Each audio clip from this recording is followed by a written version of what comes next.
Alrighty, we are back. Let's check our stream.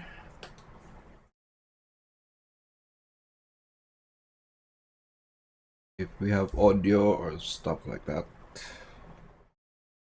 A bit zoomed in. Okay, we are good to go.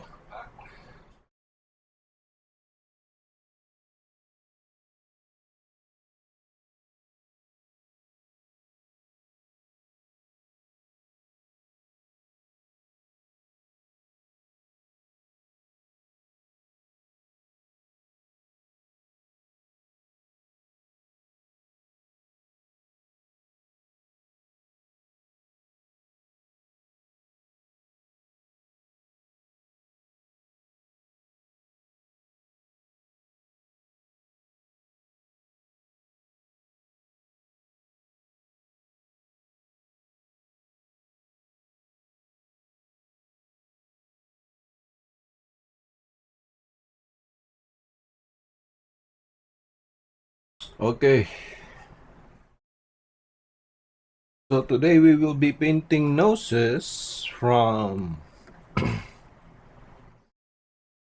Pinterest references. I downloaded these images. There's a lot of images here.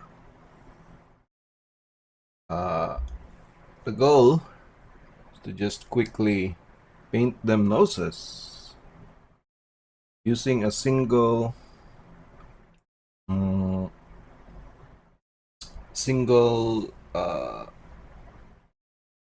it color scheme or palette. So to make our first let's mix our palette, and we're gonna be using burnt sienna. Let's put out some burnt sienna. This paint is really separated. Let me pour out these paints first.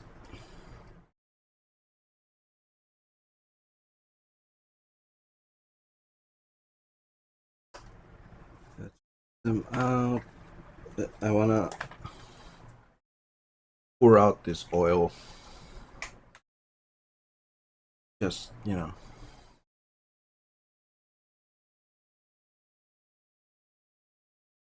just gonna drip. I want to show you guys what we're going to be mixing, but if it's gonna drip, then so be it.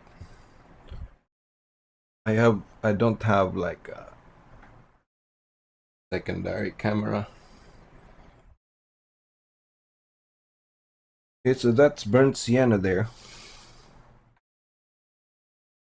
I have a burnt sienna. Then let's put out our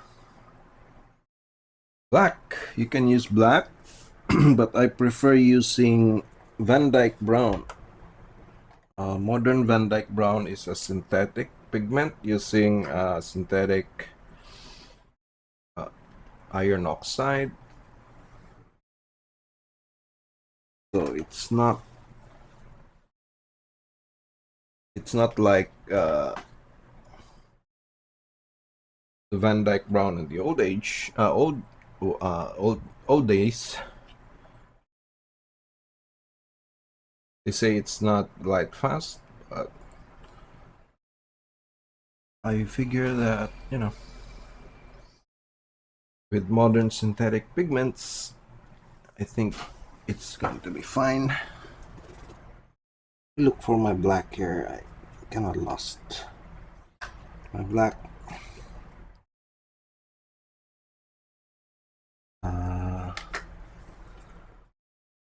Okay. I don't like to use black, but let's just do it. Oh my god. So now it's dripped. That's what I'm talking about. It's why I prefer to just,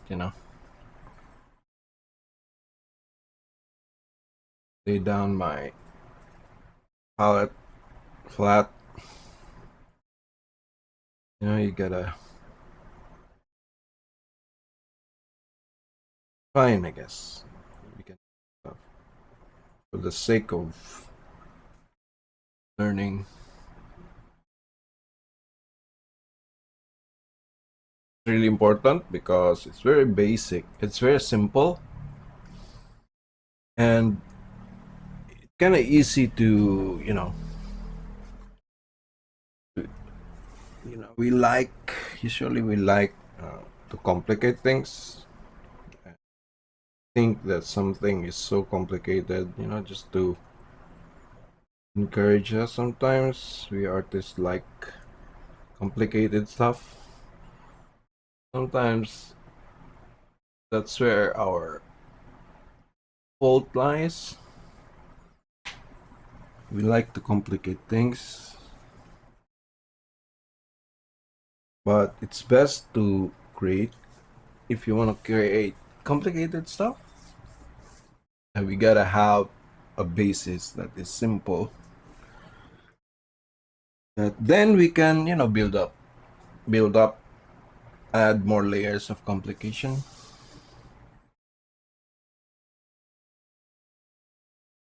make it more complicated as we go. Don't want to start with a complicated situation. Oh, I think my yellow ochre has settled to this weird stuff.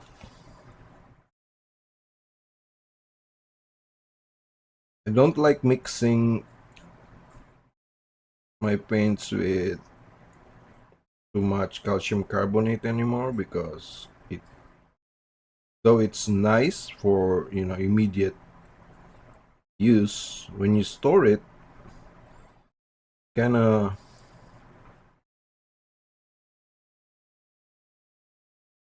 the calcium carbonate kind of separates from the oil and turns into this like a solid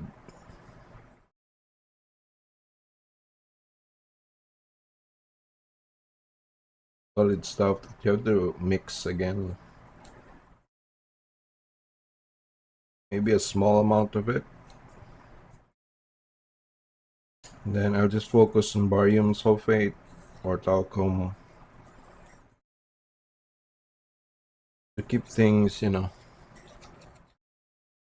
extend the pigment. That's so you can paint a la prima or do practice without wasting too much paint, but ensuring yourself that you're not gonna have like just mica pigments in there in your paint that was going to fade or change color. You still have like your professional paint, and then just mix it with barium sulfate or talcum. Maybe even kaolin clay. Kaolin clay is also good. We have here our yellow ochre. It's a yellow ochre light, but it's the same thing. The same thing. The concept is the same. Okay, so for mixing, we're gonna need a gray first. Okay, so we're gonna need a gray that's not too dark. It should be like light gray at about the same value as our skin. That's going to be like value 3.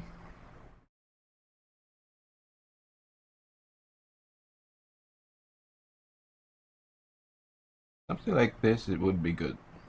You don't want to be too light. Don't want to go too dark. I think this is fine. Let me see that clearly in the light.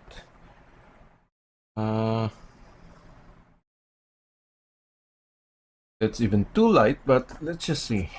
So what we do is actually mix this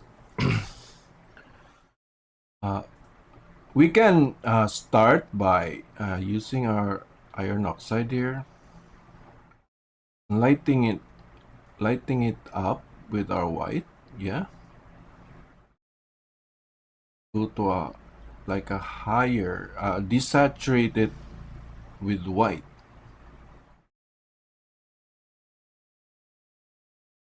We can get this lighter skin tone, or a value that is appropriate for skin, for lighter skin tones. But this is going to be the pinkish. This is what's going to look like the pinkish skin. So for cheeks and stuff, this is what we're going to be using. Okay, so it depends on how light how light the skin is. We're gonna stick to one color for now, one skin tone or ethnicity. But you know, even in single ethnicity, there's a lot of variance in skin tones. Let's just stick with a light skin tone here.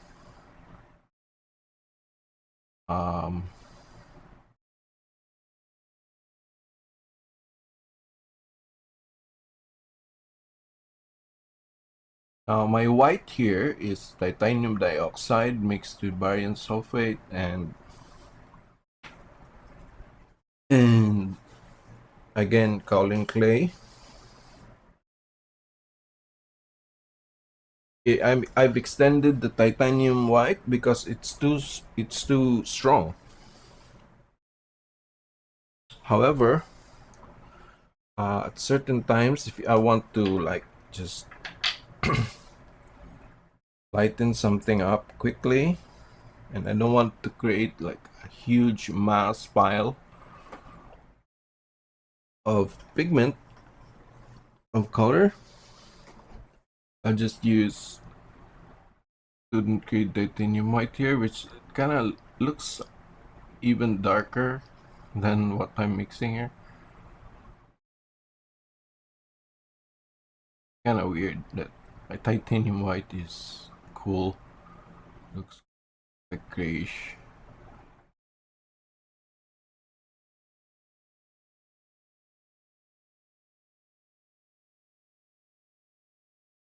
Okay, so first we need to reach to that lightness that we want, right? So this is going to be our lightness. Now for skin, we don't want to paint starting with the light. Okay, we don't want to paint starting with the lightest thing that we see on the face. Let me explain.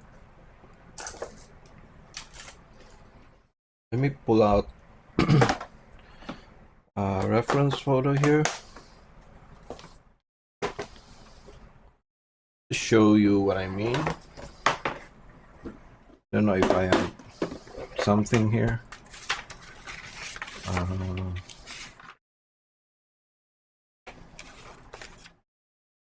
Let's choose this. I think this is AI, so I think we're safe.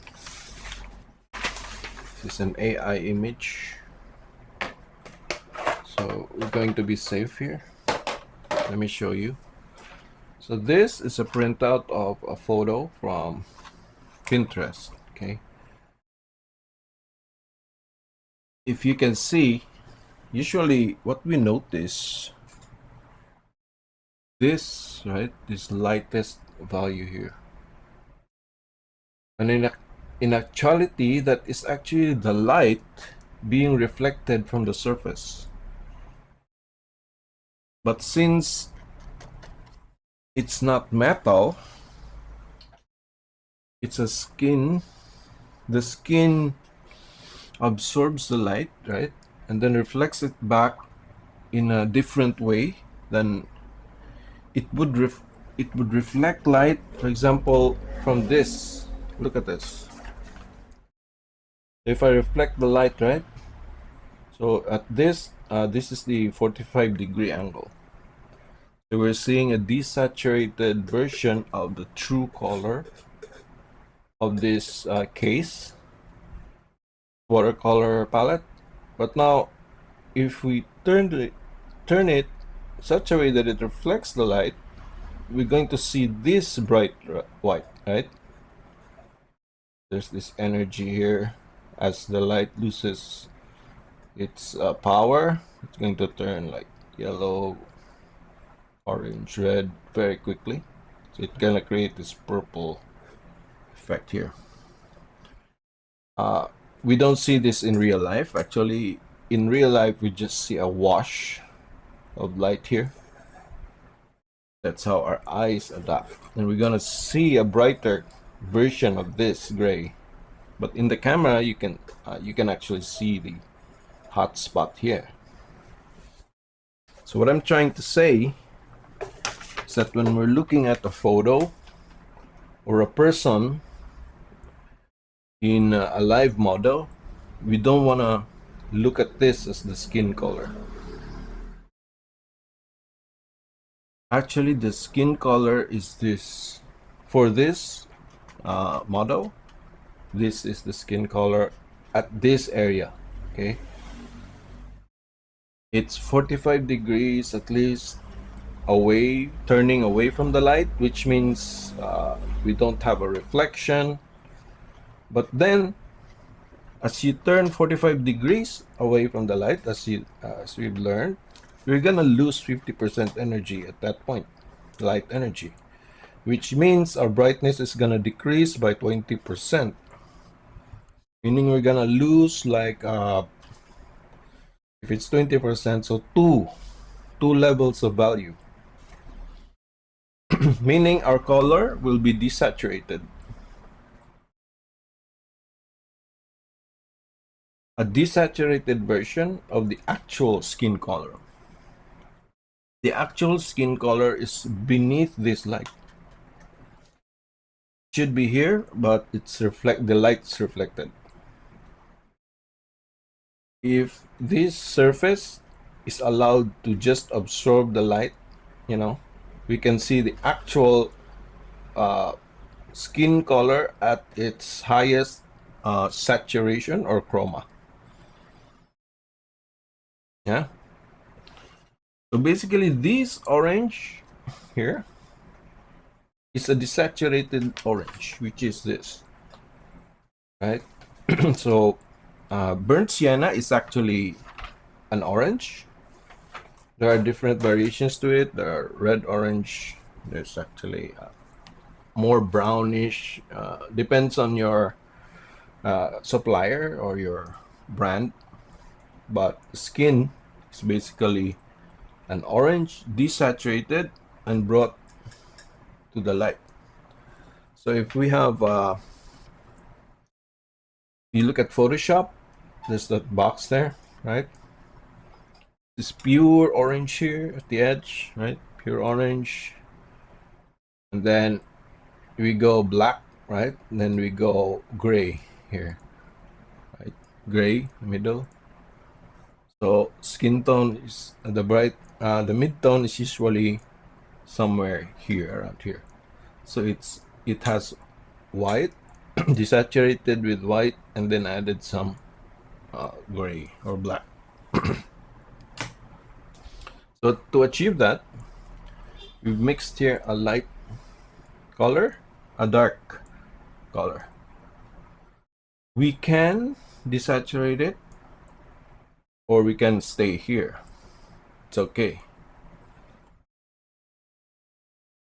If we remain here at this default position, we will use an actual red to create our things like cheek, what do you call that? Blush. That's going to be our like highlights, right, for the face. Intense color there for the lips and stuff. But we can also desaturate it further, which I prefer, because I can always layer later on a more saturated version of this color, which will help me instead of painting the desaturated values in, I actually will just focus on the levels of light and saturation, because as the more the surface turns to the light, right, the more of its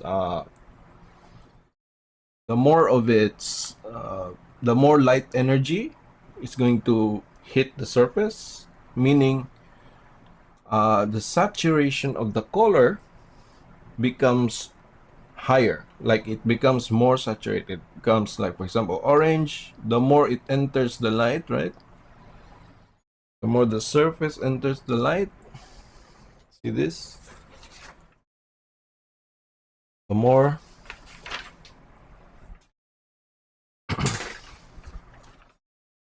let's turn it like this. Yeah, so the more the orange turns to the light, the more it becomes more of the orange. But the more it falls into, loses light energy, the more it loses saturation, right? To us, it kind of looks the same because our brain understands that this, everything else is in shadow, so it compensates and makes things balanced in our minds. It's still an orange in our minds, right? It's just an orange in the shadow.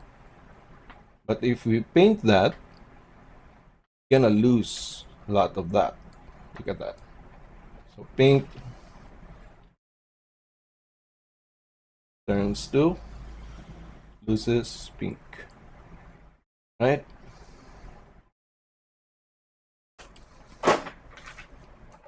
So as painters, we need to understand that as a color enters the shadow or loses energy, it loses saturation. So let's put a shadow here. Right, let's put the shadow right on top of that. You can see it. Compare this to this one in the shadow.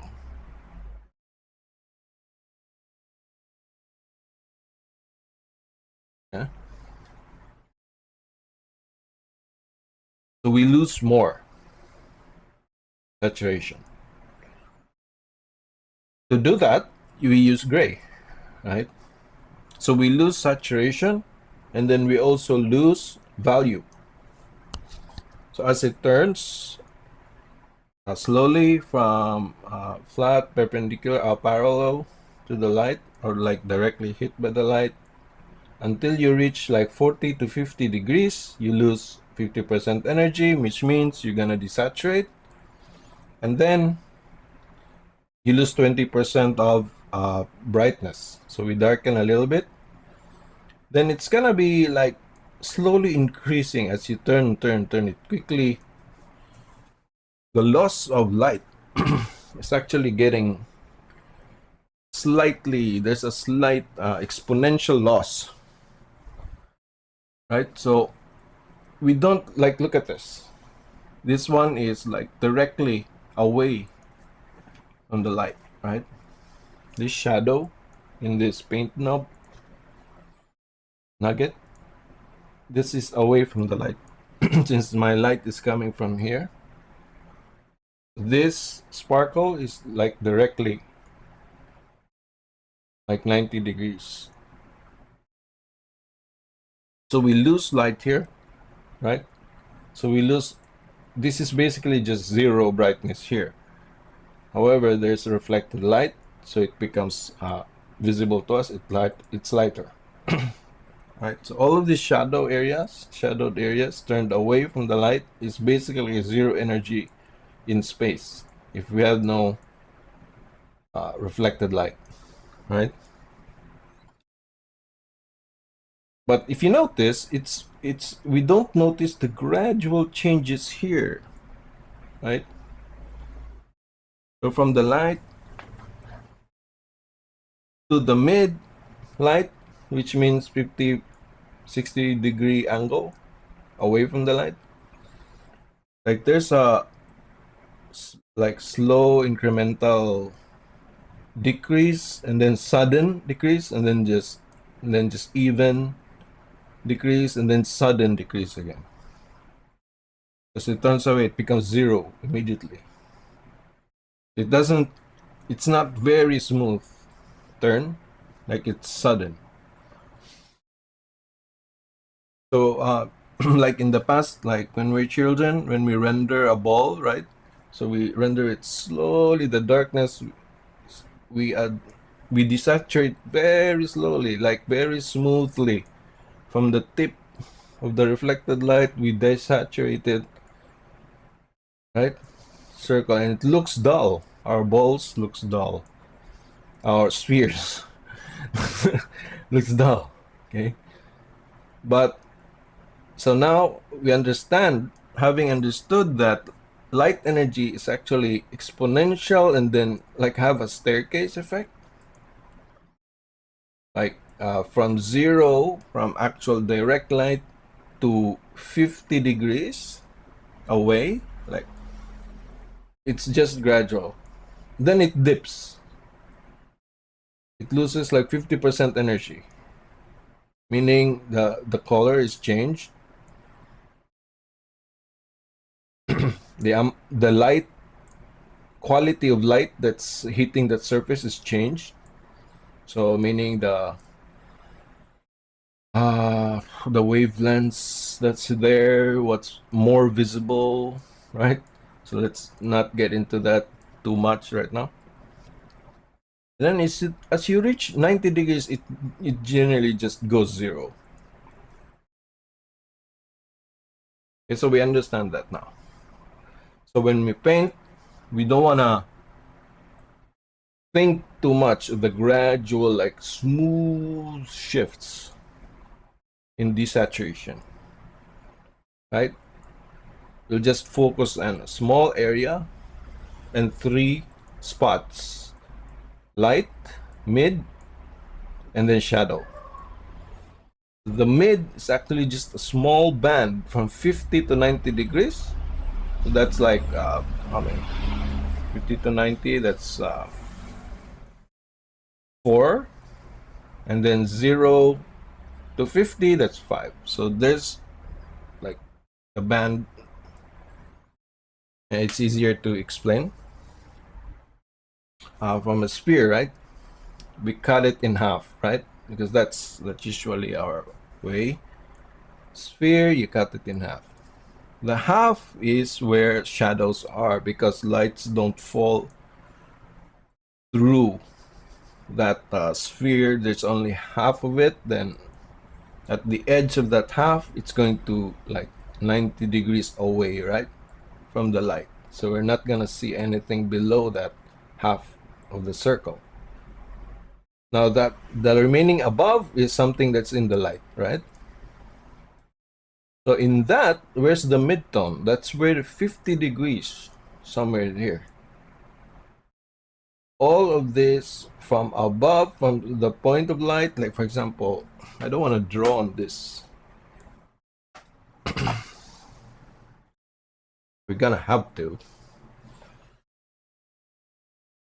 Just, educational purpose.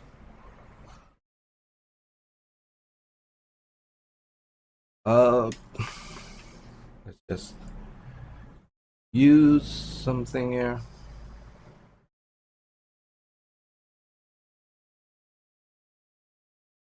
Okay, let's just use this paint. Use it as a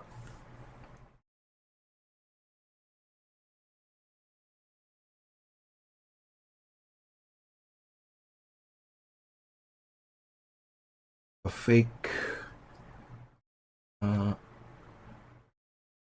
underpainting. Fine. Let me prepare some color here.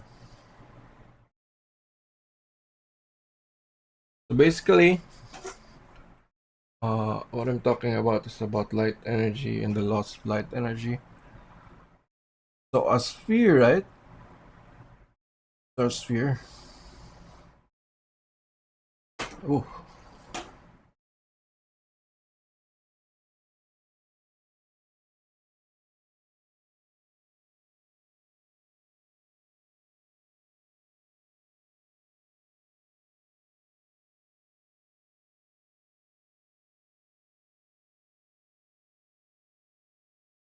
okay. This is our sphere, right? It. Usually we have this exercise, right? That we have the sphere at a certain, so we make it 3D, right? Make it 3D. Uh, space here, we make it like that. Put it in a plane that is perspective. It's not really perspective view, but it's orthographic, like some maybe 60, 50 degrees orthographic. Let's just go with it. So usually we have this light, and then we have this half line here.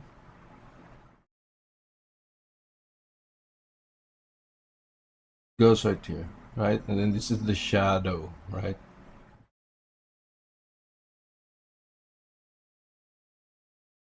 It's in the shadow because light is not actually penetrating that zone anymore.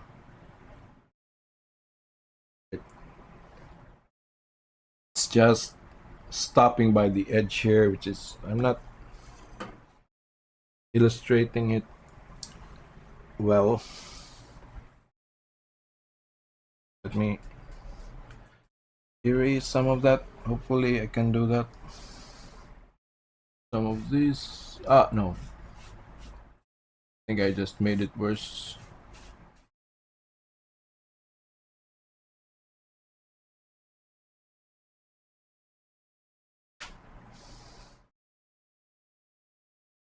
uh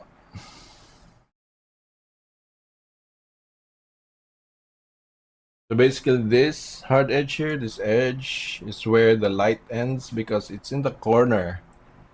Like if we have this flat look, so let's say it's a side view, right? And then light is coming up from here, down, right? So this becomes shadow here.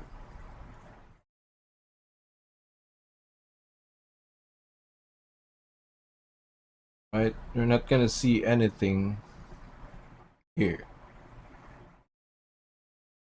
And this area, zone, think of it as a Pokemon ball that you're looking at directly. And the light is right coming down, right? So this area will be in shadow also. Because there's zero energy there. There's zero light energy, and then brightness is just gonna go zero. Just leave this light here just to keep, just remove that. So basically, as the surface turns away completely, it's gonna lose light. But then somewhere here, 50% or 50 degrees, this zone, this, gonna receive up to like 80% brightness here. Whatever brightness the light is, this is going to be within the upper 100% to 80% here. So this is going to be bright. Now as you enter this point, you're gonna lose 50% energy, which means the color is gonna change. And then 20% brightness. It starts going to dark, to get darker, but it's not gradually, actually gradually turning into the zero here. So let's say from 80% brightness here, right? So let's say we have 100% energy of brightness coming down on the surface. So this is going to be, all of this is going to average to 80% brightness here, right? This one, from here to here, it's not going to be like 80%, 70%, 60%, 40% brightness. No, it's a gradual thing. It quickly turns and then loses here. Boom. So we can actually still see this area. Okay, so it's just an average here. So from here,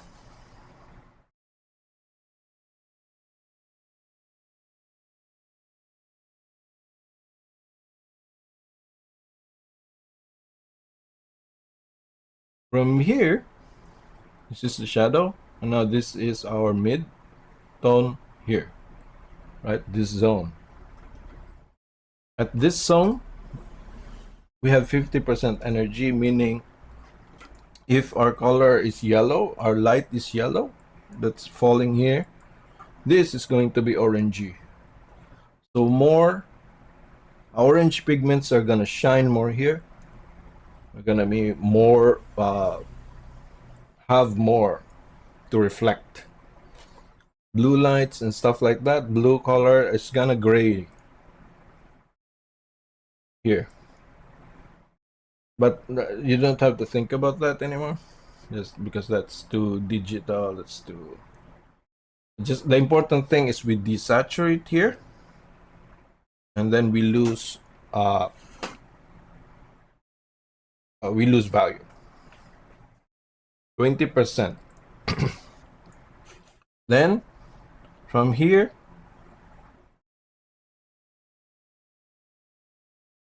that's the average.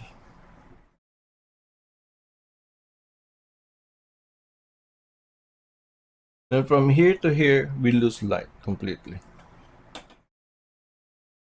Okay, so our reflected light is going to be here somewhere.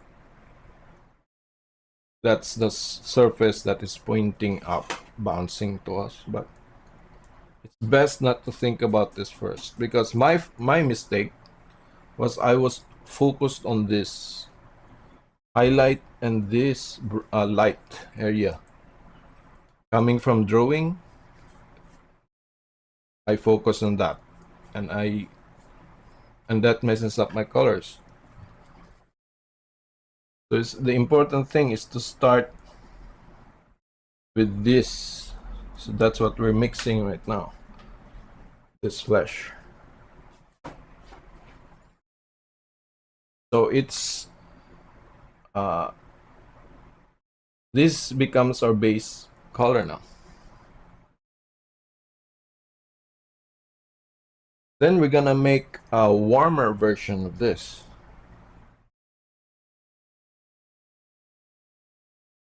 Which has more.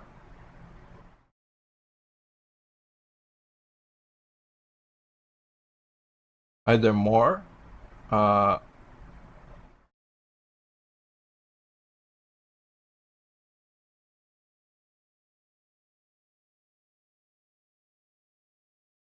You can actually glaze this later on the second layer. Which is preferred. I think that's much more preferred.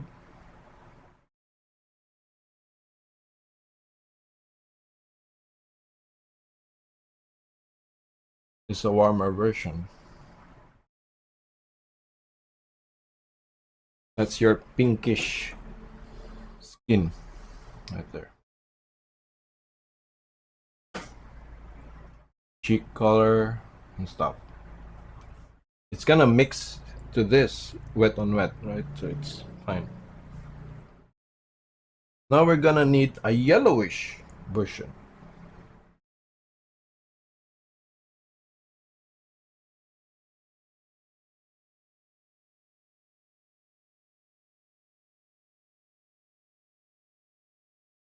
Let's add some yellow ochre there.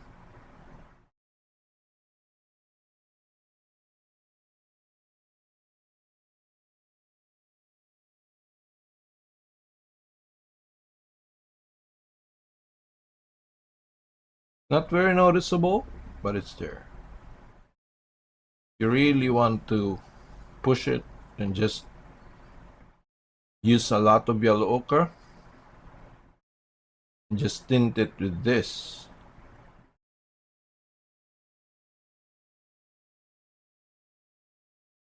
Huh? This is a yellowish version,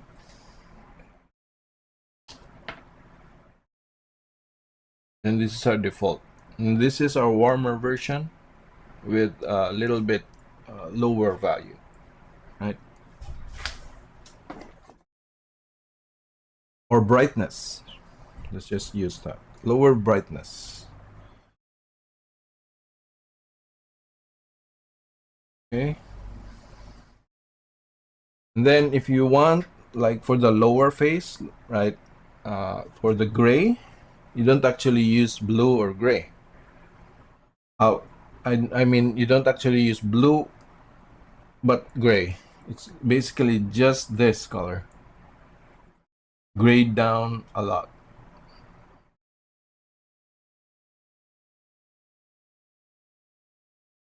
Oops. You don't want too much of that.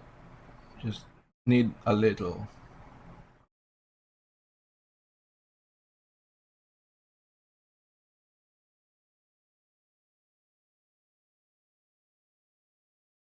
So we gray it down a lot.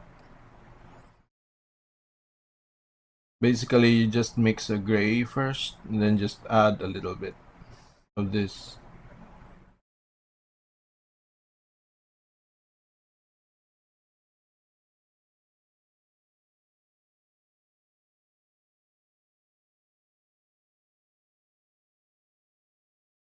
Okay, so this is basically just the same value as this, but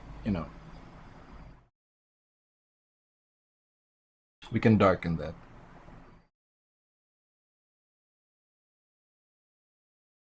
More of this,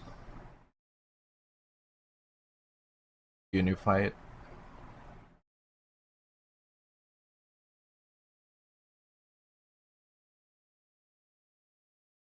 So we now have a value, I think this is value 5 here. 5 gray, but we can still go darker, so let's go darker.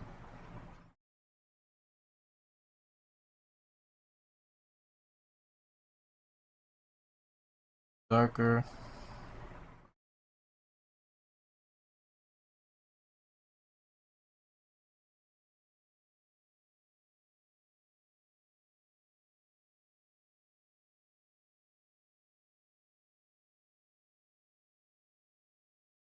Okay, hi Rita Mara Benzal. Hello, and the world of color. Hello. How are you guys doing? I hope you're having a nice evening, morning.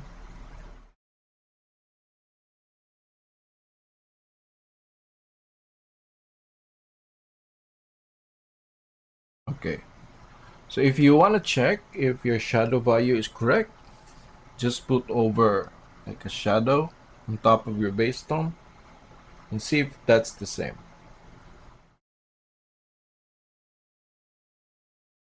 Just put a shadow over there. Is that the same gray compared to that gray?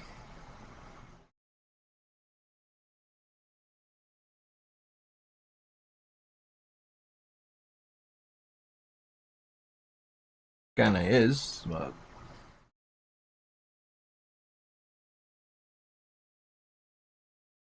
I think we're too desaturated here.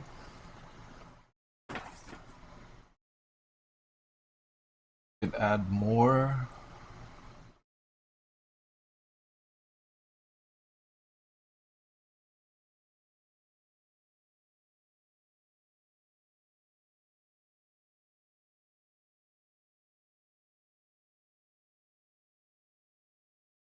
I didn't expect this stage to be this long. So I just wanted to explain why these colors appear.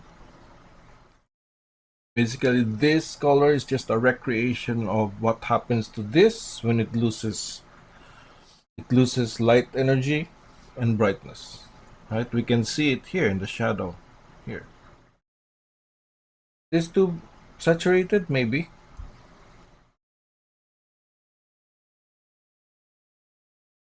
But now we have our mid tone. We have our yellowish variant of that. Then we have a reddish variant of that. And now we have our shadows. Right? We can now start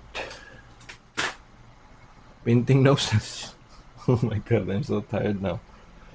I'm like exhausted from all of that. Okay.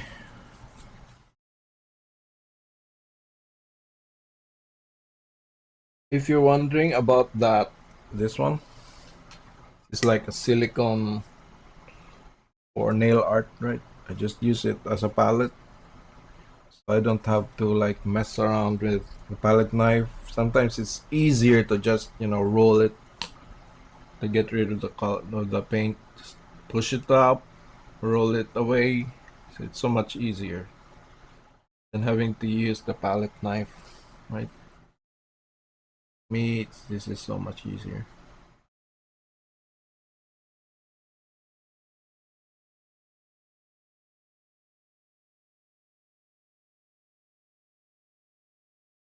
You don't have to scrape and stuff, and you can use this on palette papers, and it doesn't like scratch or tear your palette paper apart.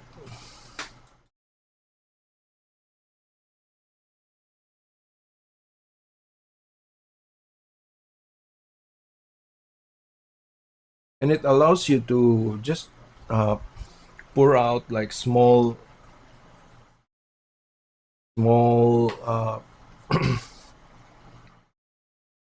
amounts of paint. You don't have to like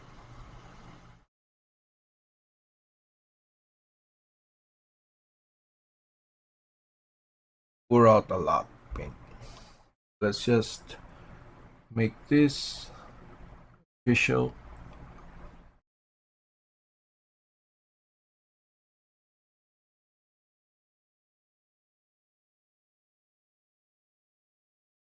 I think that's too transparent.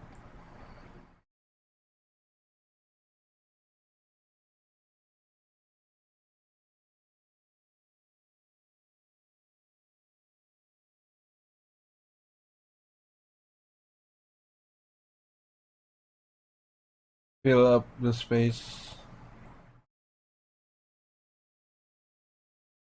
and the art will follow.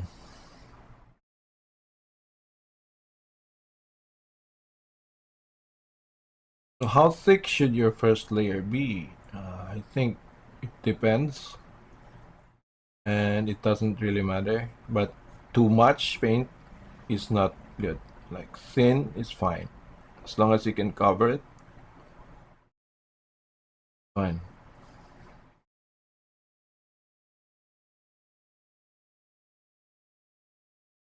This my diluted white is kind of making things.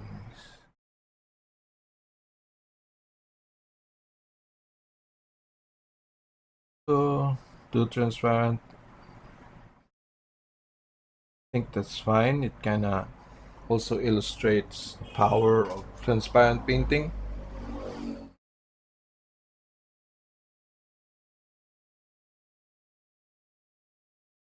I really like it because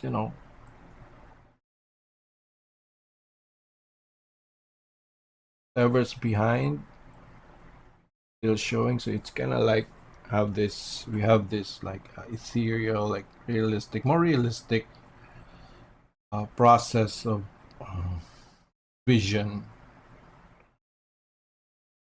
We don't have to mix in the environment into our paint, but eventually we're gonna have to do that. Okay, so now we're gonna add the shadow. It's basically the same color as this.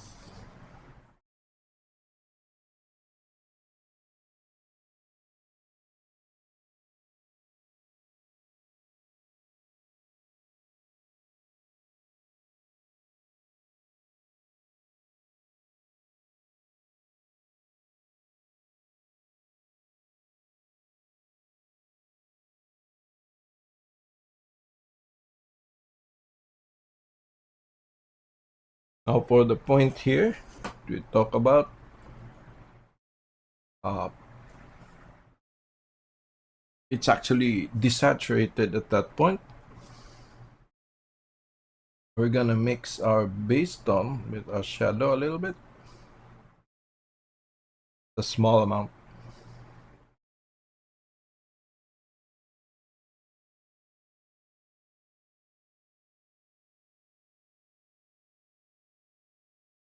Now, the more I paint on the surface, the more I'm gonna lose the color that I'm mixing, simply because there's paint below it. Our base tone color is here below, so it's just gonna mix. Gosh.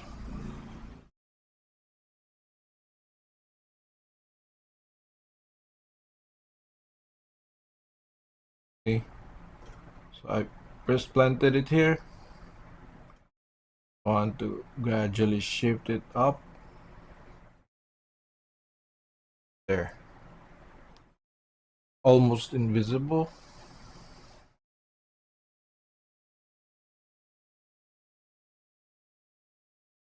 There.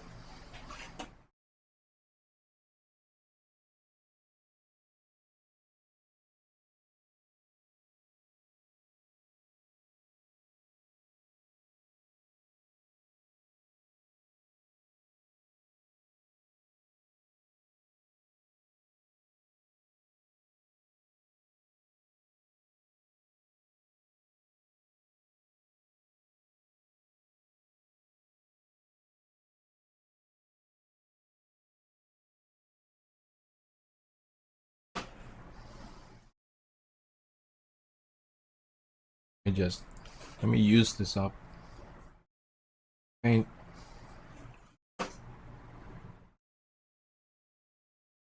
Add the shadow here. Should be right about right here. Shouldn't be that much.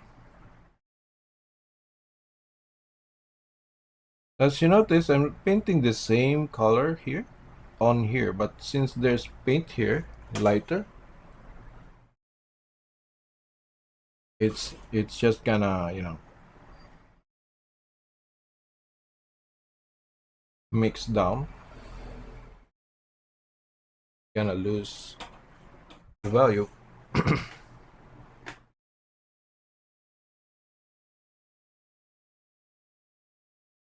So that's one thing. That's why our teachers, our mentors, always tell us to, like, just keep painting. Don't worry about it. Just paint, because that's the only way to, like, understand how paint works, is to just do it.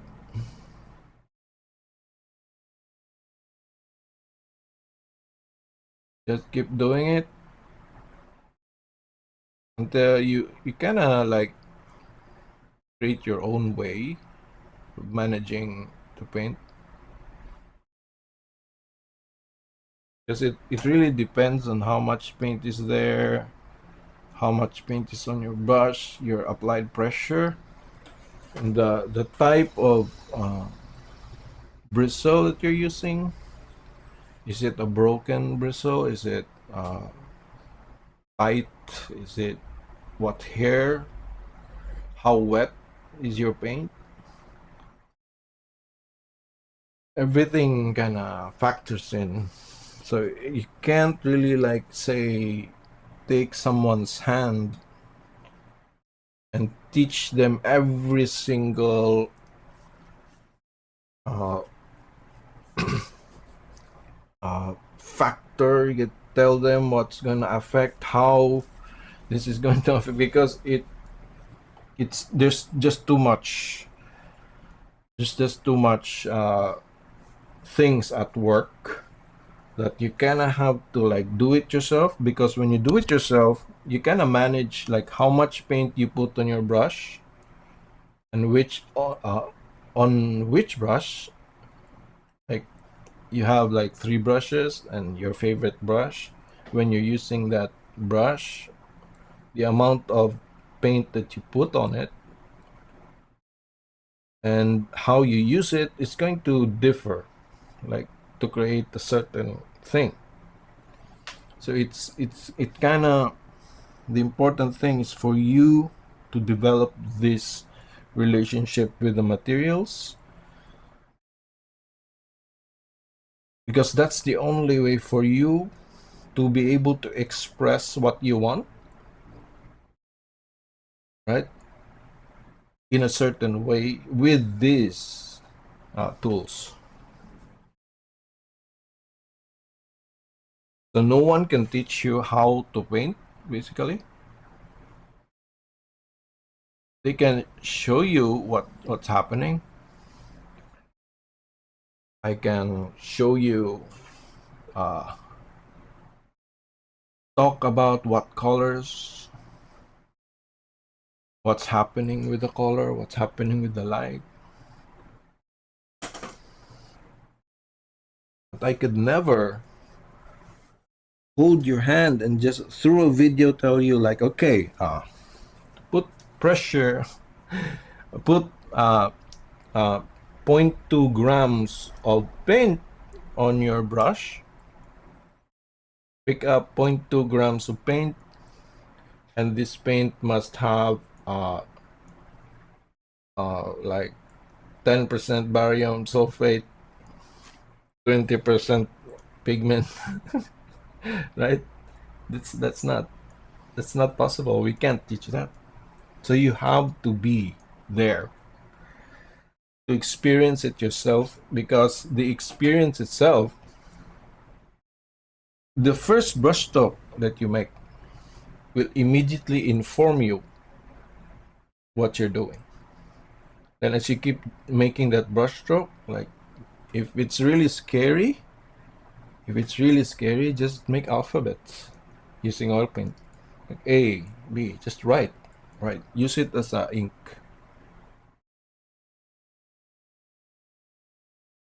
Okay. So let's add this red here. So we're gonna put it right here in front of us, simply because we want we want this to appear more closer to us. So let's use that, uh, make turn this into an advantage, and then just use that, paint in this pinkish here. Now this is going to be like, this is a simulation, right? So this is like how we would paint our faces, right?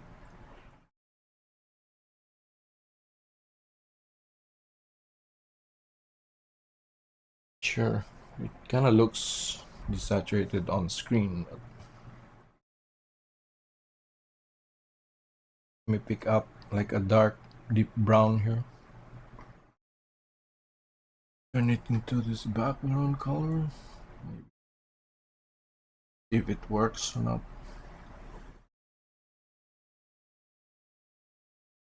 This background color kind of looks too saturated, too much color, but we'll see.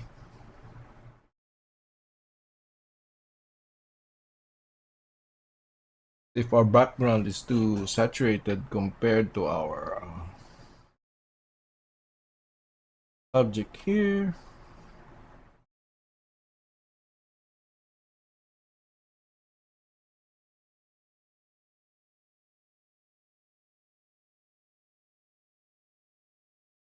Make us like look like liars.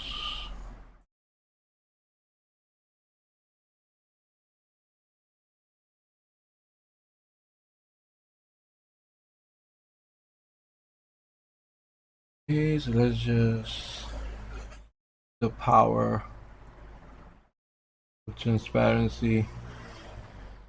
Avoid that.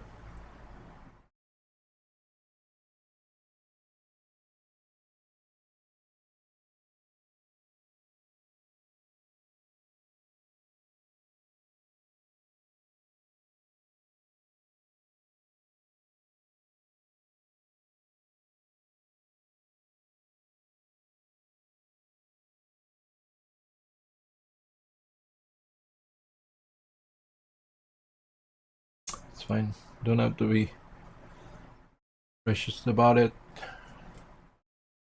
Important thing is sending the message, sending the correct message clearly. Clear enough. Doesn't have to be the perfect grammar, perfect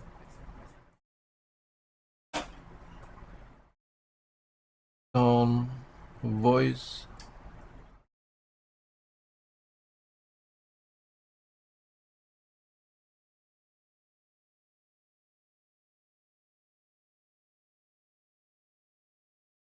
Okay.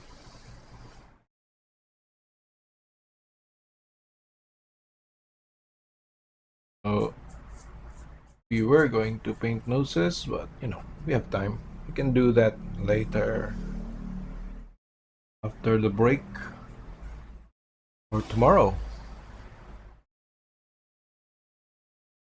You can, if you want, you can start now and mix your skin tone just like I did.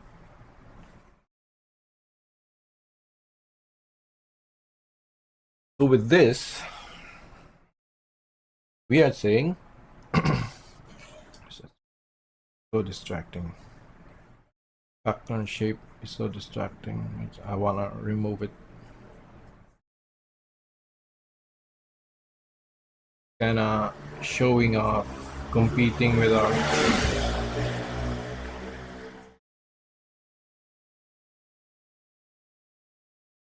image here, our subject. Let's just force that away, banish it into the void.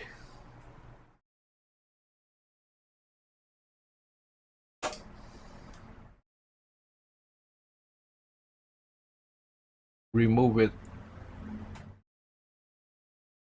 not make it say anything, just delete it.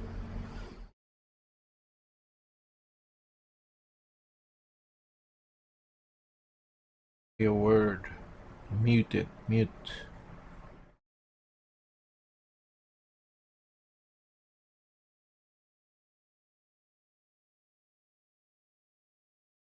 Mute that thing.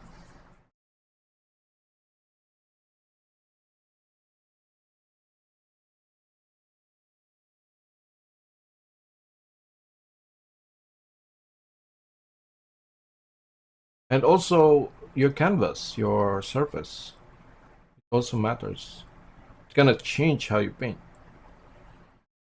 Like for example, here this is gesso watercolor paper, and my gesso is using. I've added some calcium carbonate to my gesso, so it's going to be more absorbent compared to your normal gesso. And every gesso different, right? Some gessos are too slick, like when they dry, they kind of feel too plastic,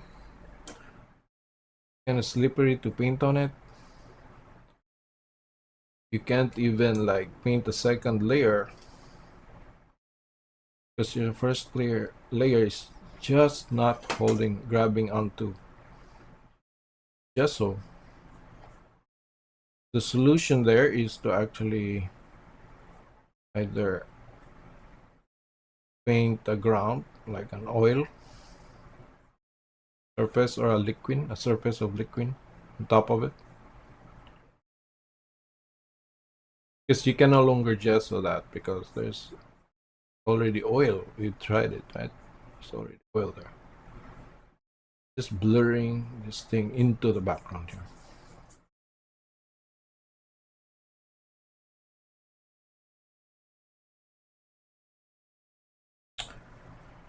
Okay, so it's our shadow is too light, right? Not a problem. You're thinking it's too light. It's too doesn't have that punch.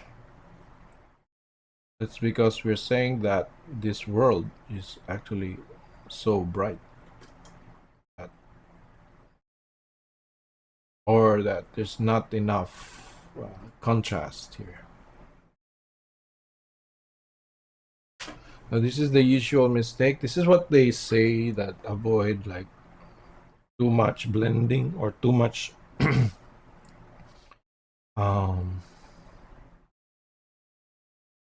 too much blending, right? This is what they're trying to say. It's not that you cannot create like smooth transitions where they can be placed, but sometimes we make too much gradient when it's not appropriate. Like for example here, right? If I turn this is like the shadow area, right? Shadow area. And if I turn this into a gradient, let's say,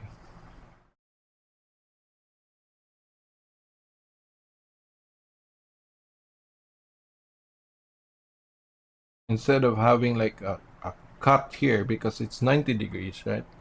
It's away from the light. So instead of having that strong contrast there, that strong edge, gonna turn this into a gradient like this.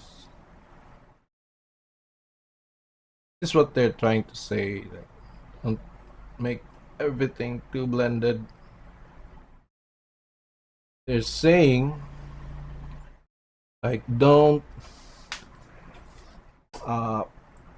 try to watch like how actually the light works. Like light doesn't work like this.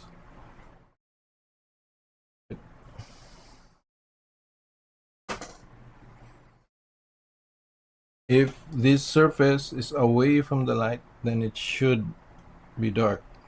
It should be in the darkness.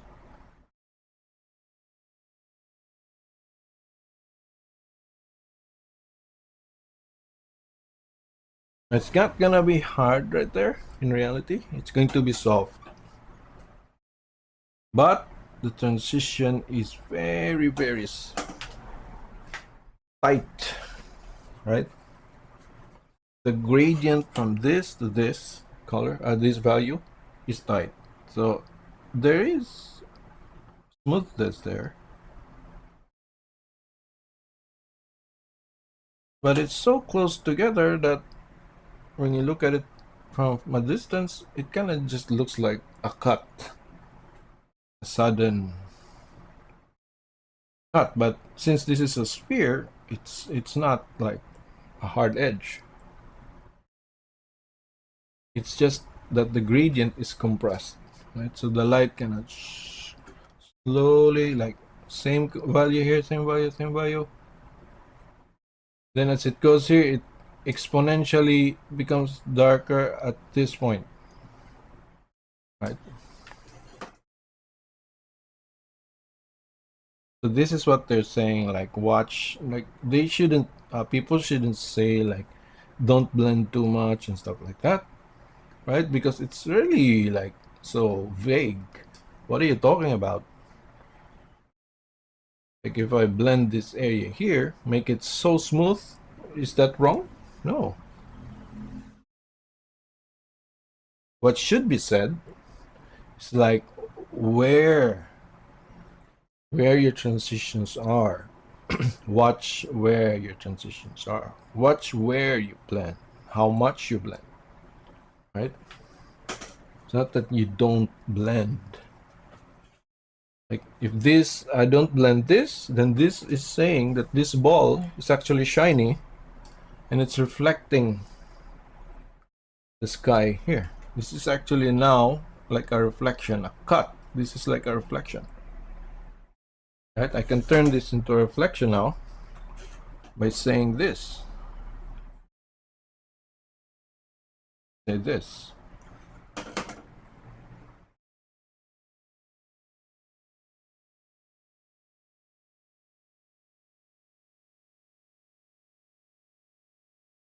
Yeah.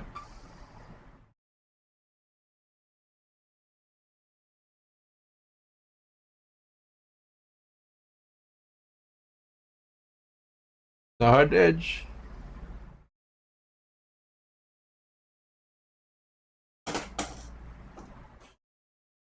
The hard edges. But now it looks like a reflection, right? Like this is like a silver ball reflecting these mountainous areas here on the surface.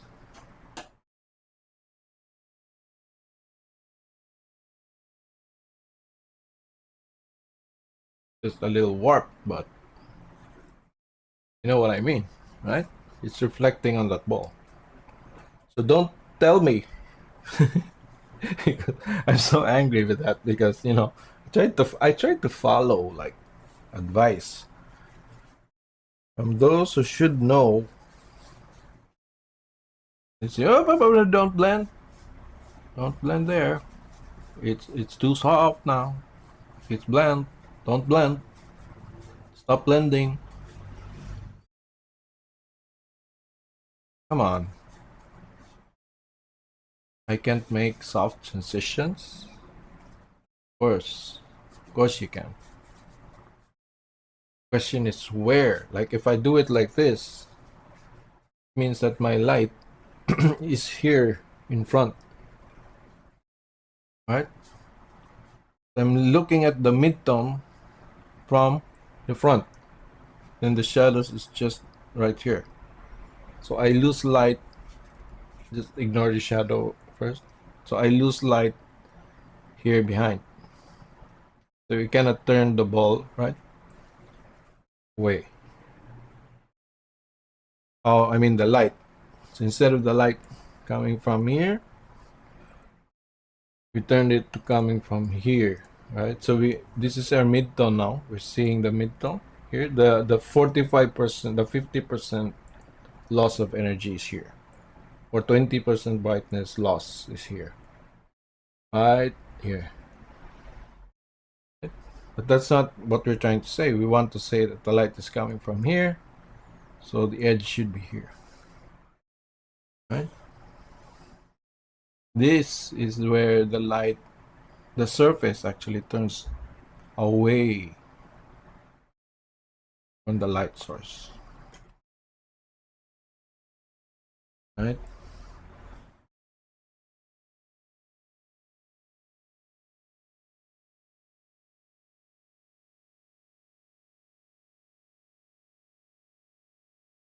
Okay, so to avoid making this look like it's a reflection, I'm gonna have to show that the light here has a fall off. Though the fall off is tight, I'm gonna have to show it, right? I want to say that this is not a reflection. That's what I want to say. Why are you stopping me from saying that by saying that I can't blend? Yeah? Stop saying that. It's better to tell young artists or the beginners where where to blend, where to tight, where to create tight transitions or fall offs.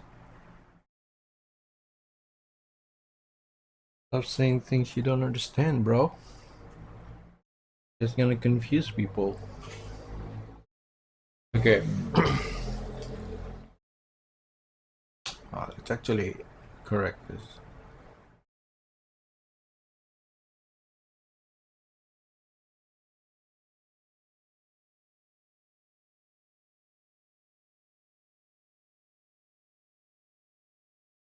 Also, this is like another topic, but it's part of our human life, especially in in art. I don't know. Like, watch out for people who kind of say things like they want to tell you like be humble, stuff like that. Those are scary people. Like, they want to change how you speak, like how you express yourself. You're not even angry, just how you show express yourself, and then they tell you to that you're just like this, too proud, too. That's scary because they're just making things up, and strawmanning you, making you feel like you're in the wrong. So you have to bow down to them, be humble,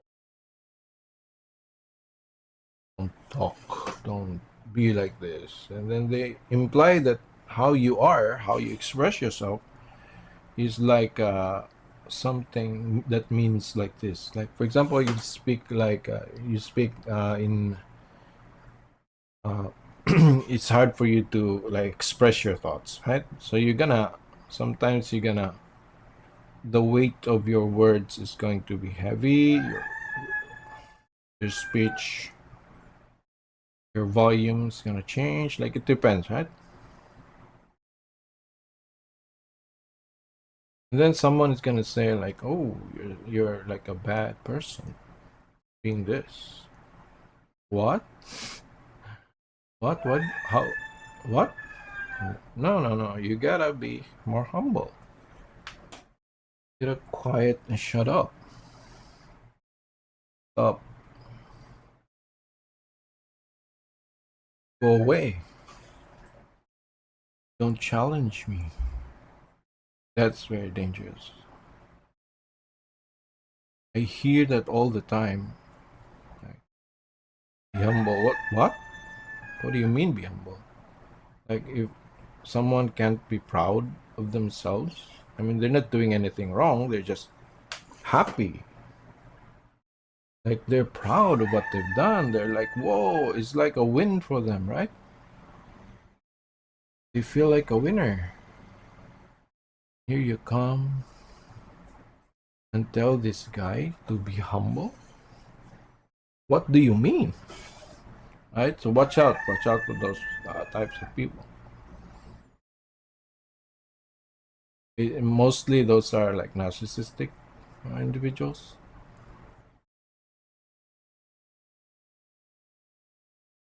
or they have an agenda. Right? Watch out. Humility is not like bowing yourself to someone, like lowering yourself. Someone. That's not what humility is.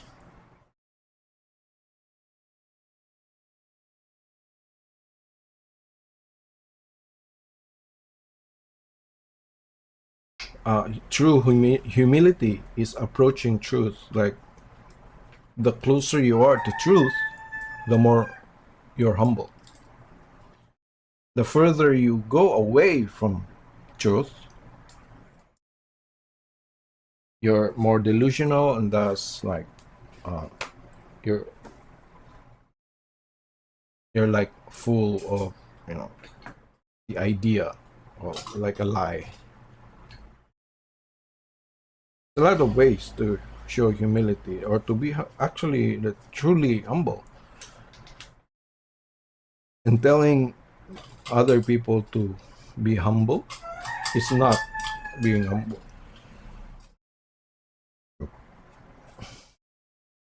You're imposing your reality on what you're seeing, and then you're reacting based on what you assume to be what's going on, and then you're actually affecting another person's life or destiny based on your imagination, your delusion, your interpretation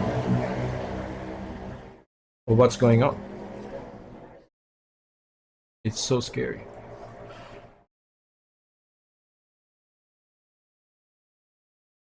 Okay. So now that we have this based on, right? Now we want the light. Let's say we'll just use a bright white light. Try this first.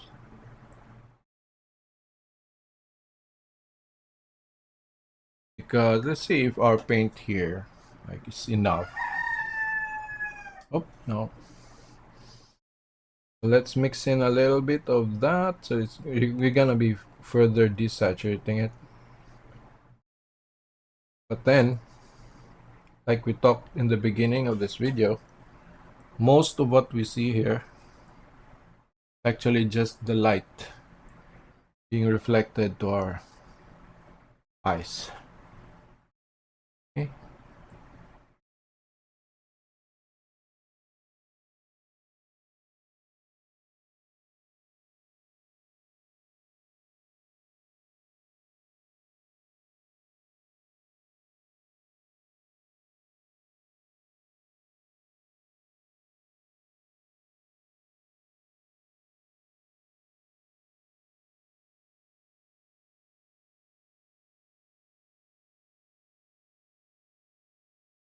Really watch out for people who try to humiliate you.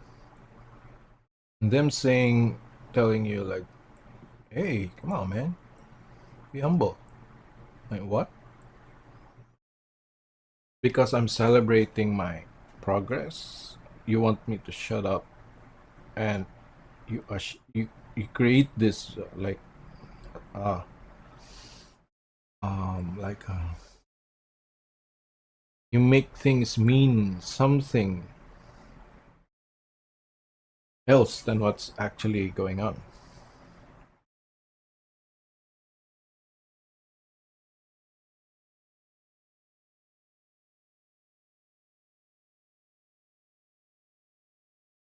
Like example, you're saying something, right? And then somebody tells you, no, this is not what you mean by that. What you mean by that is this. And you're a bad person.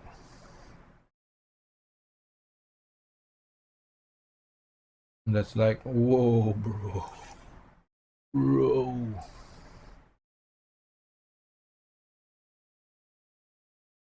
Okay, so I added a little bit of yellow to this zone here.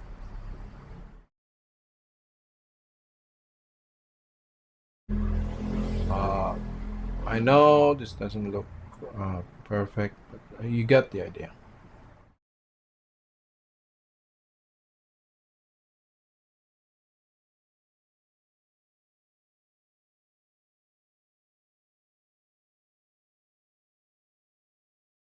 Like some people just, sound victorious. Like when they talk,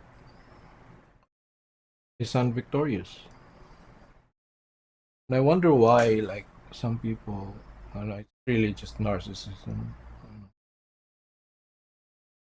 They just like it's animal nature. Like you want to be like the one on top. Like it's weird. It's like that's what narcissism is. It's like animal nature. It's like a bestial part of the bestial nature.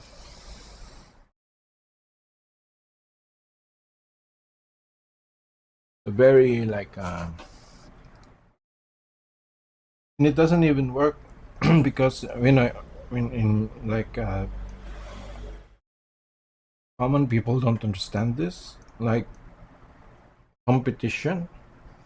They think that when someone, like for example, you're selling lemonade on a corner, right, in one spot, and there's another guy who makes his own lemonade just beside you, and you think that that's like bad for you. Actually, it's not. Actually, it's good because people will know that there's that area is where lemonades are being sold. So destroying your competition isn't actually good for you because it's gonna keep you there alone, and few people are gonna come there.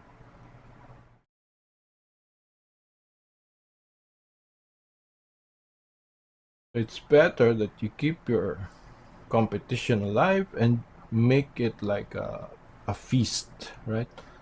Like turn this place into a market. Like everyone is there selling their lemonades, apple juice. Turn this place into like a fiesta, like a, I don't know what's fiesta in American, to a celebration, like a place, a party. So many flavors there. Whoa, let's go.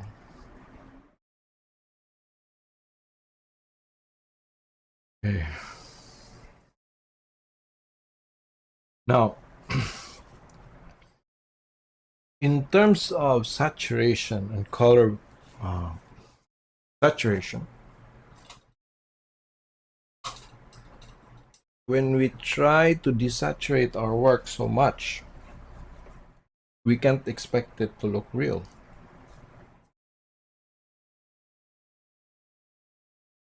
Because the brain is crazy like that. Like if you copy an actual photo, the photo is not what you see in reality. It's actually a version of reality.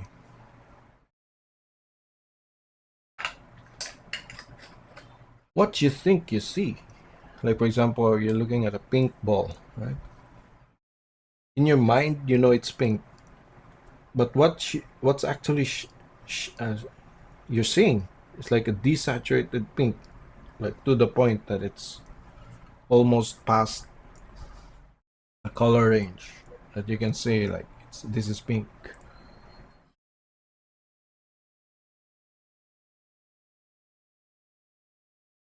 So as artists, it's our choice to create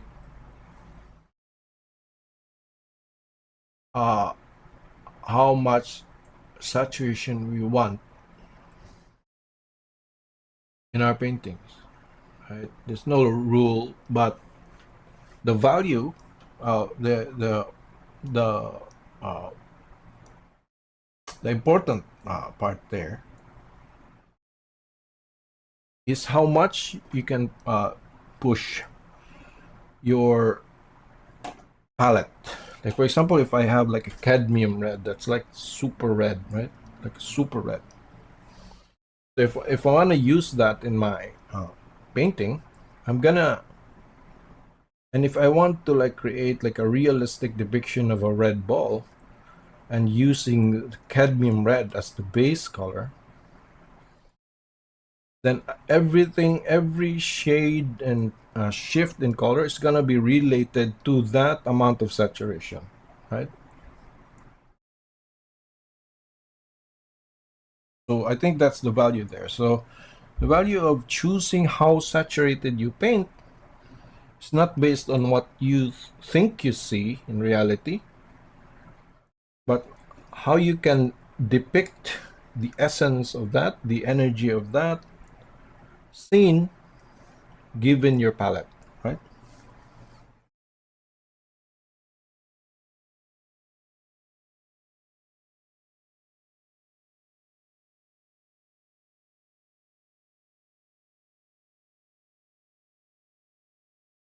Now, if you want to like turn this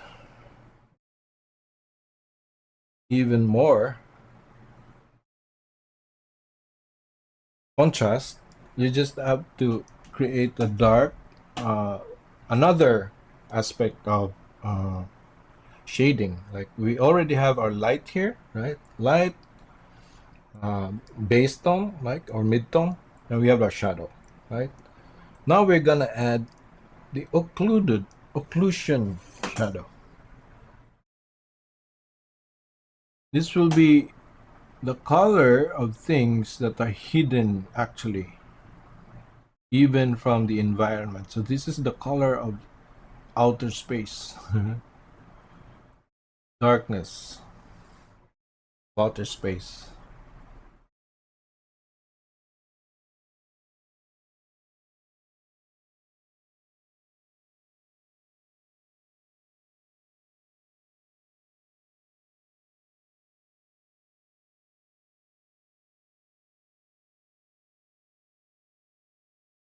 Okay. Occlusion is actually meaning it's occluded, like it's hidden, right? It's covered up.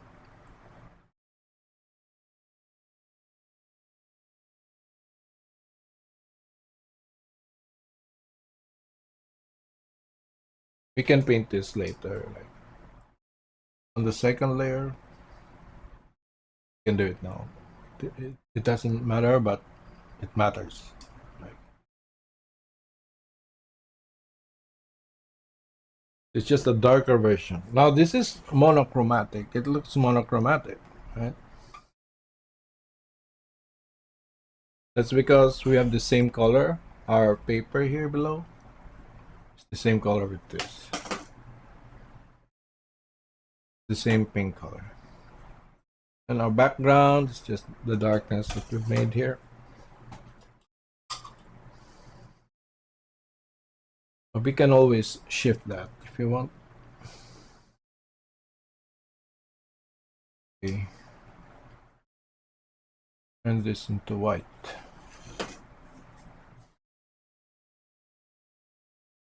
Look at how powerful that titanium white is. Look at that.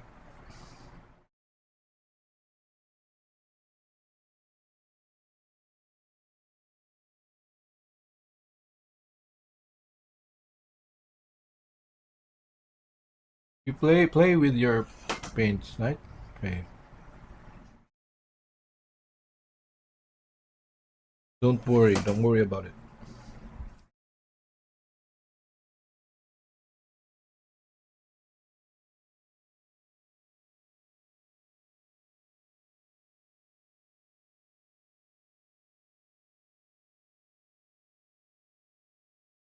This is basically directly in the light, right? This. Yeah. Let's say this is where our super saturation lies, is here. So let's say I decided that my pure earth tones, pure earth colors are the highest saturation in my scene. That's how far color can go. So stay within that, because if I mix another paint here, for example, I use like let's say a cobalt blue, right, which is not an earth tone.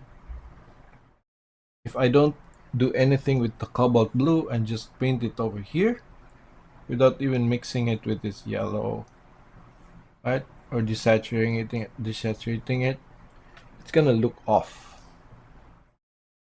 It's gonna look out of place.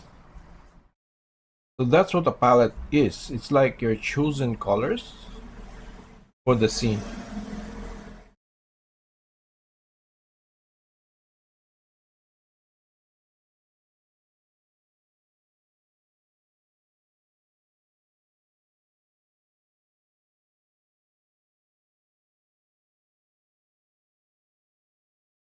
Now, for simplicity's sake, uh, start painting in 2D, and that's what I was planning to do today, to paint noses in 2D, meaning just two-dimensional. You're not gonna like create too much. Like, the natural blending here, just the softened edges. I just keep it like that as a natural effect, like of the brush, not deliberately like painting it. just a small uh,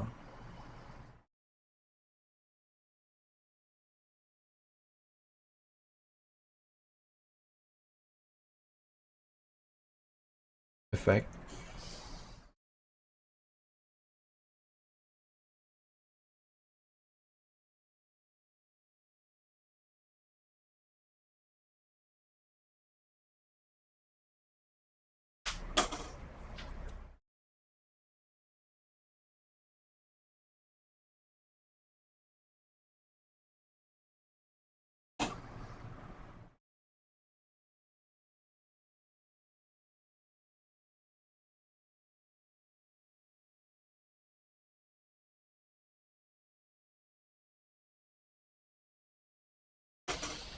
Yeah.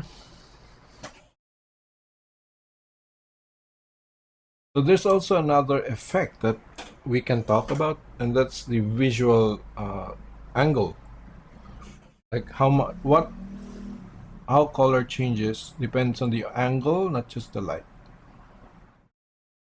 Angle of where you're looking at, not just how much light affects that object in isolation, like without looking at them, what's happening to them, and then what we're actually seeing based on what's happening to them. It's like two people talking, right? Two people are talking, then you're looking at them. So what's happening in your perspective is not what's happening between them. We're seeing this ball based on not actually the true uh, science that's happening there with the light and shade and value and color and light energy, right? We're not actually we're not actually witnessing that, but a version of that based on where we are looking at the object. To prove that, the reflection light, reflected light, changes based on where you are. Like for example, like hold up a ball, like in the middle of your, let's say, table kitchen, right? And you have this lamp above your table, and just turn off all the other lights and just leave that ball there in the middle. Then just walk around it, walk around the object. Just look at it, walk around it, like shift your angle, lower, look at it. Like where the shadow lies, like you look at it from the shadow side, the reflection of the light, where is it? It's gonna change.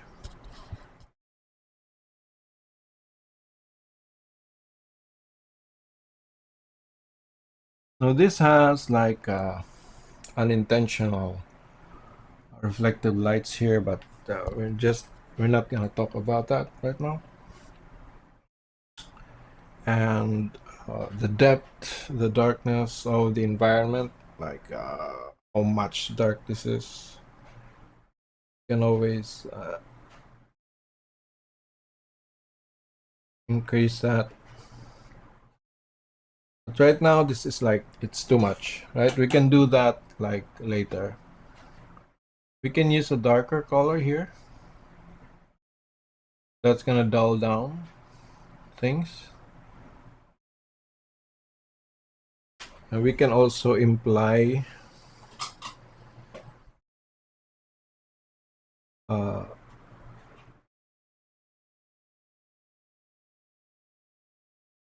energy there by like the previous ones that we did. Just by adding more saturation at these edges. I think that's actually too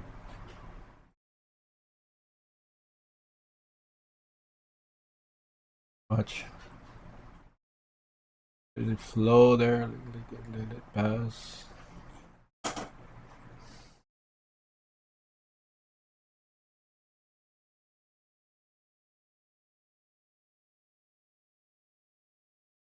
Add hints of it there. Oh, we don't actually see this in reality. It's inherently there, but only in different situations, different scenarios. But in painting, we can put that in since our brains, it doesn't sort things out like reality. It combines everything that we know. So if we see something that's real, it's there, it's gonna accept it and say, "Oh yeah, I've seen that once, or I see that sometimes." So it accepts what we give it. Like, okay, made your painting look more interesting because just like Picasso, right? Picasso's painting, they say it's like from different angles of the same object because that's what uh, our brain uh, our brain doesn't like judge which one should be where. It just accepts. It's not. It just it does judge, but it doesn't like sort things out exactly like in a visual field, like in a camera. So when the eyes roll down towards here, right? When our eyes roll towards down here, this spot, and it sees this warm color past the edge where the shadow should be, and it's gonna say, "Oh yeah, ah, I've seen that before. Hey, makes sense." Hmm. It's not very strict, actually, our brains, right? That brain or mind, I don't know, the right words. And it makes your painting more interesting instead of it actually so real that,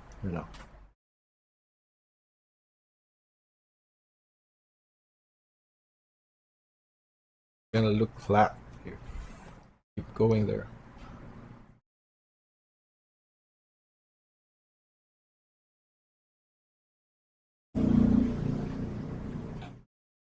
Okay. So that has become too much, $2. I'm just gonna add more energy, light energy here,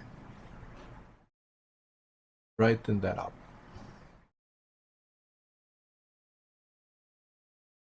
So again, the loss of energy entails that colors change. Uh, whatever light frequencies that are in the, like for example, in a Kelvin, look at this Kelvin like scale, right? Look at the sky on a sunset, right? Like there's a yellow, there's a white, then it gradually like turns into red as the sky gets influenced by the sun less and less. The color is like turning from yellow to orange, right? To purple, blue, blue, purple, right? Orange, red, purple, right?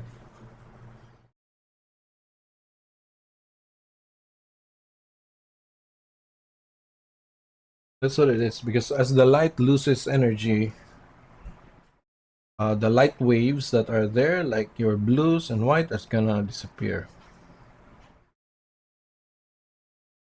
Your blues disappear, and as you lose more, like you lose more yellow, you gradually lose more yellow, and then finally the last color that's going to disappear is red.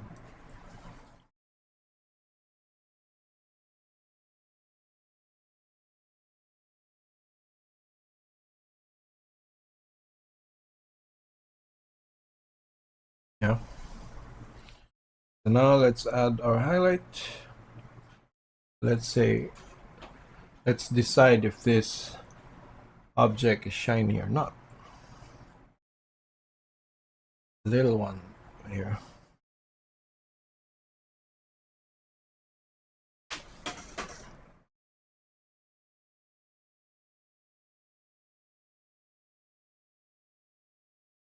That look right? Or is it off a little bit? Don't have reference, so trying to wing it. Light bounces here. It's wrong. So should tighten this up here. Such. Tighten this here.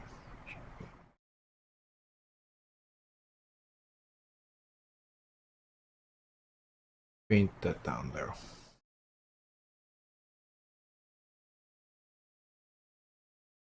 Bring more color here. Not too much.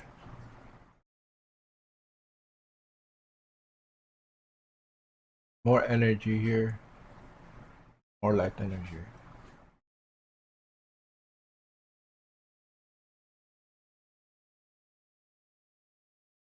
Energy here. Okay. Let's darken our shadows more.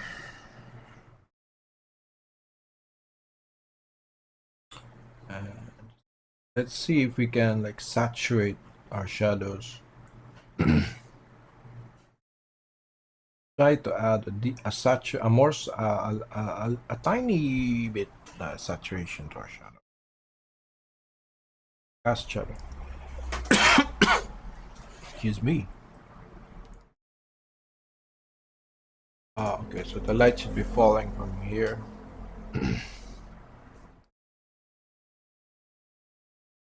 Here. Up here.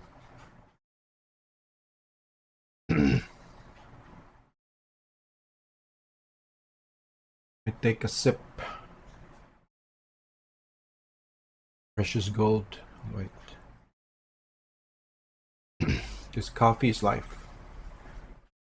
You can't wait. You can't paint without coffee.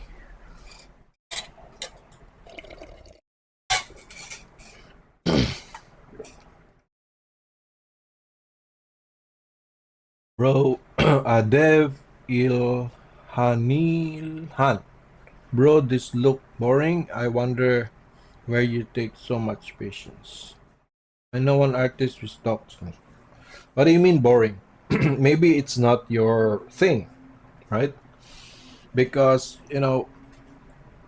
for example, uh, whatever your hobby is or whatever your interest is in, like some people will not be interested in that, and that gonna make it boring.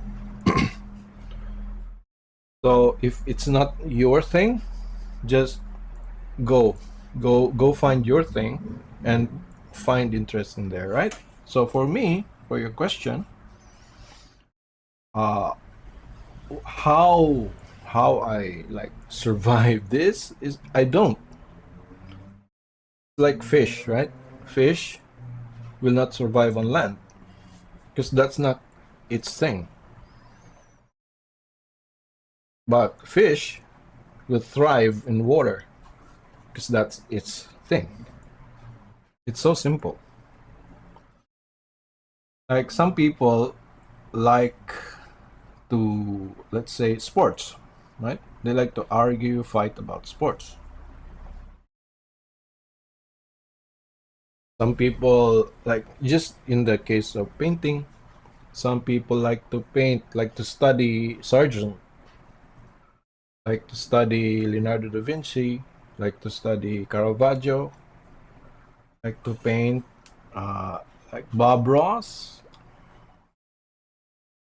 It's that's where they thrive in. That's where their spirit is. That's where their energy is being. That's where their life energy active, right?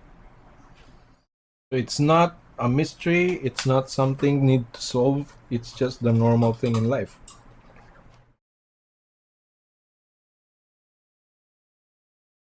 So if a person like me on YouTube, right, is talking to himself alone, and you wonder what is this guy doing? Maybe there are things that I'm seeing that you're not. That's why for me it's not boring, right? And for you it's like boring. It's just like it's so simple, man.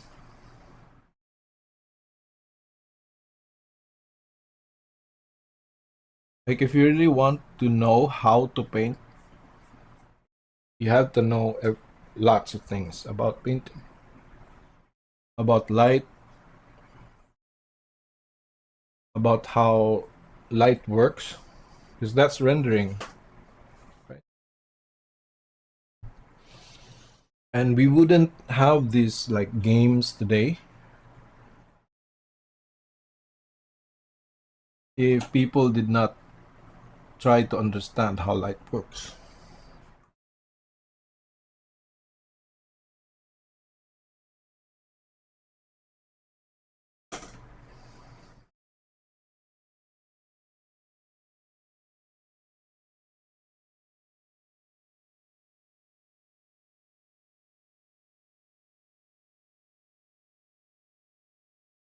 I know one artist which talk some offensive style, which talk some same offensive style.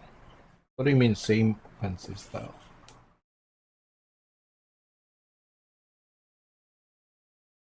What do you mean? Like that's the problem. I think you're I'm not gonna judge you, but I think you're one of the problem. Why are you telling the person that he's offensive? Does he offend you? Like what did he do to you? Maybe he's just talking the way he talks and you got offended for some reason, and that's not his fault. That's your fault. Unless he told you, spoke to you somewhere, like something like, okay, you're a bad person, you're like this, like that, right? Maybe you're the problem.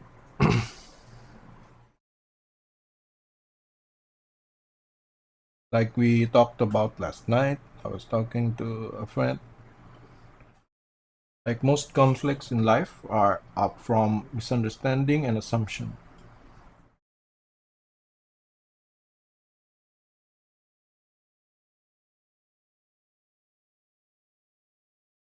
The thing, man. That's what is missing in our conversations. Mostly, if you look at like this Superman argument, right? I love to join those conversations because you see how people like react to your posts, your reaction. Like they're coming from somewhere that's absolutely like different from where you're coming from. There's no connection. Like there's no connection. There's no relation. Like your mind and their mind is not on the same page, not on the same level. Don't have the same intention, and then we fight because of that. It's just crazy. Just like Superman himself in the movie is like screaming at Lois because he's not seeing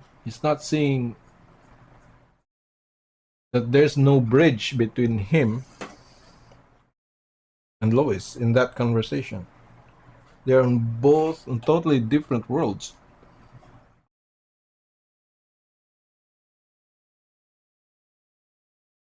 So when he starts screaming, it's like he's trying to reach out, right? Trying to give out his points. Like it's not he's not being heard, so he's screaming. That's what happens.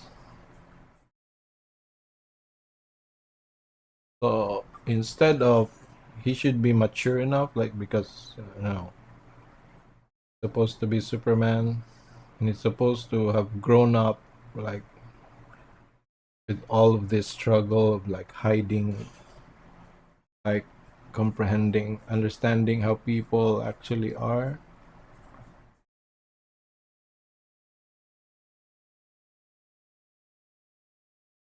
So he's supposed to see like, oh, we're not connecting here, Lois.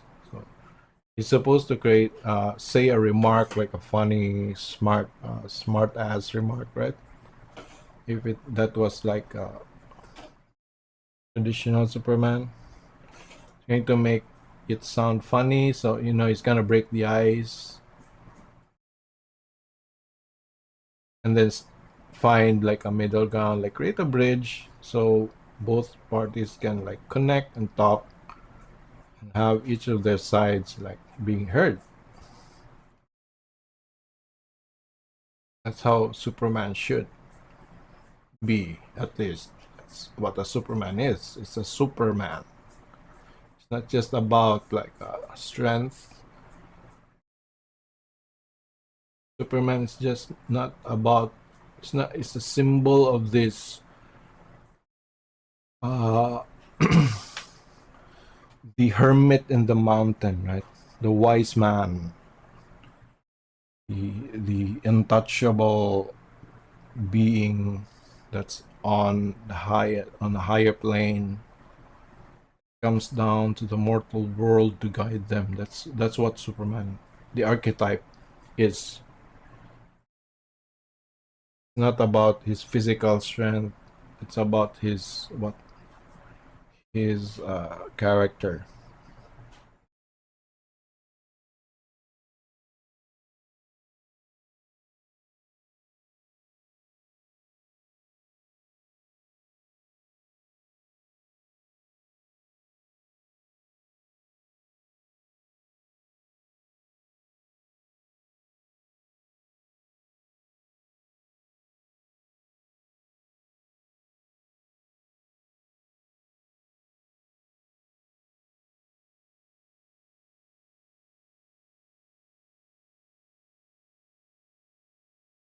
Offensive style. So just take care, man. Just be careful. Just don't take things personally. Just inquire first. This is the biggest thing that I've learned from uh, Peter Daniels. He's my mentor, spiritual mentor. Listened to his tapes when I was young, and the biggest thing there was like this: the biggest problem in life is assumption. Like we assume too much. Like we assume too much. Like we want things quick. Like we assume. Like we just like racism, right? It's similar to racism, or the problem of stereotypes.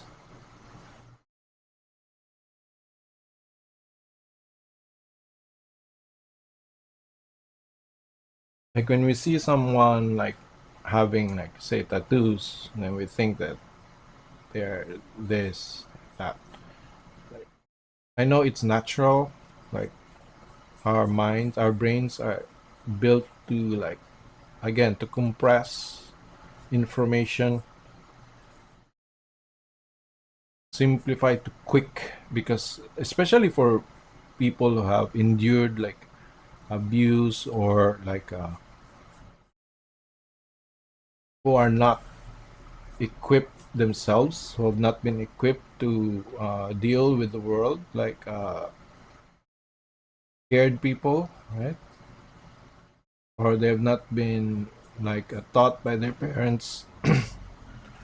They're so afraid that they want, like, they're in this fight or flight mode, right? So they're so scared, they're so weak in their perception. Doesn't have to be real. but their mind is so weak, so scared, that their mind is actually like needs to quickly have something like, okay, I need to know what this is right now so I can react. Should I run? Should I fight?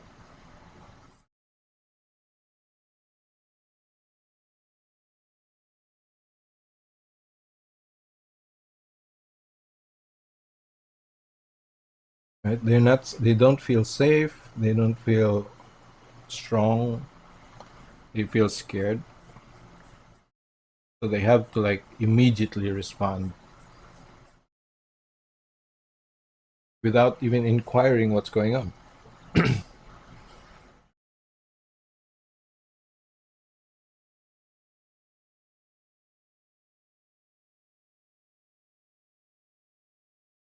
Usually, it's like sometimes it's not actually about intellectual quotient. It's not your IQ. Sometimes it's your EQ. It's your emotional level.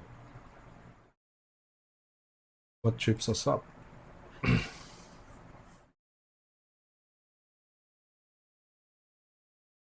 It's better to listen, inquire what's going on, right? And like again, I said, stop. Like so, please.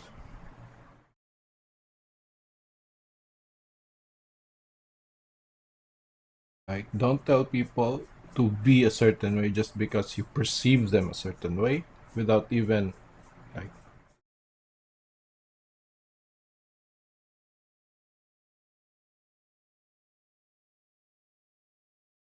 And we can like, what's missing with people is like most people like can't talk in the if, right? In the if state, like what if,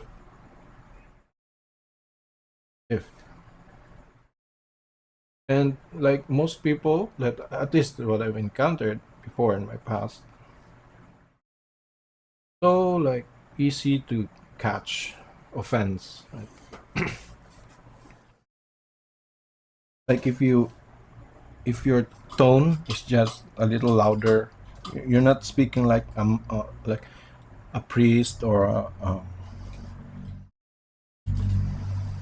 if you don't talk like a priest, like, oh, let's not talk like this. If you talk like someone like a drill sergeant or like a man, they get offended. They think some you're like an aggressor.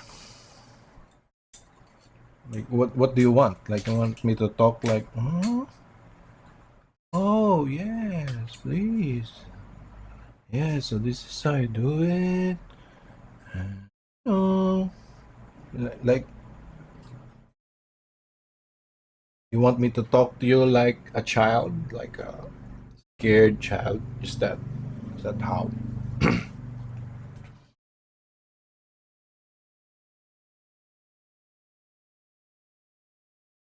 Like sure, some people do, but that's their fault. It's not the fault of the person who talks like have a strong uh, tone. Like if that offends you, then just move, just go, find someone where you can be comfortable with. Because and don't like, please, people like attach intention to how a person behaves. Again, that's wrong. If you can't confirm, if you don't have like, if it's just your feelings, then maybe it's not real, maybe it's just coming from your fear or your trauma, and that's not gonna help.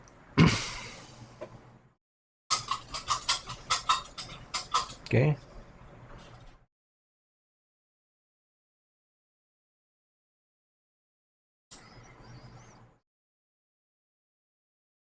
So if you're a kid right now, if you're young, just remember to just take one step at a time. towards people. I know that, in our internet age, like, you can say things without getting repercussions. So we most of our children today, most of our youth haven't been trained to, like, haven't been given the opportunity to learn the real effects of what they do. So they can be like an asshole on the internet and nobody's gonna spank them. Nobody's gonna give them the what that would entail if you do that to a person. Right? So there's no consequence, there's no reward. It's just like an expression of this,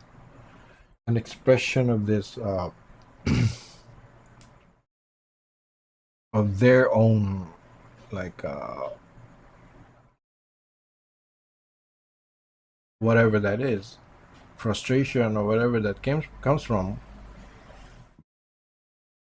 like, or maybe their ego, like their or territorial behavior, like, so their brains can think, their minds think that they're the alpha animal in the world, and that's gonna easily gonna be proven wrong in the world.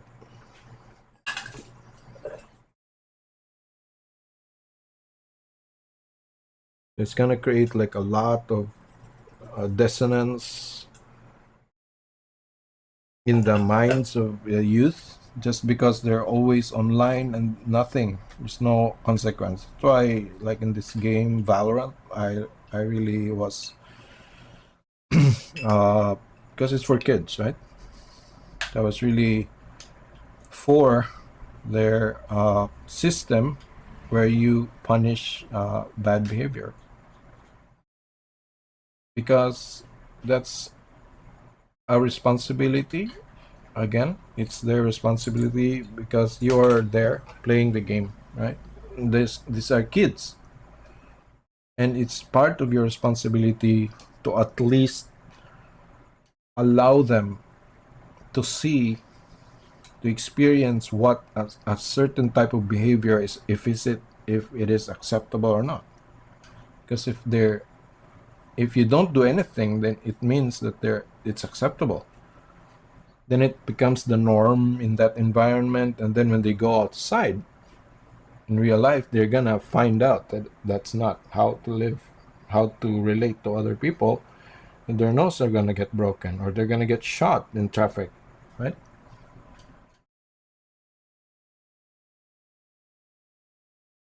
Because most people are in virtual worlds right now. We're watching, we're commenting on other people's videos, and we think that what we said is correct because,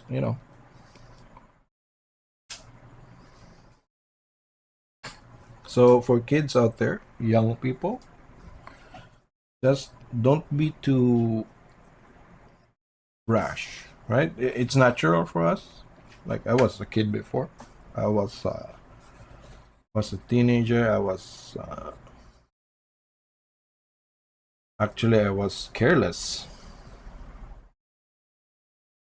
That I almost got killed. I almost got into trouble because, my intentions were good. Like, I didn't intend any harm, but I was actually causing harm. I didn't know that was causing harm.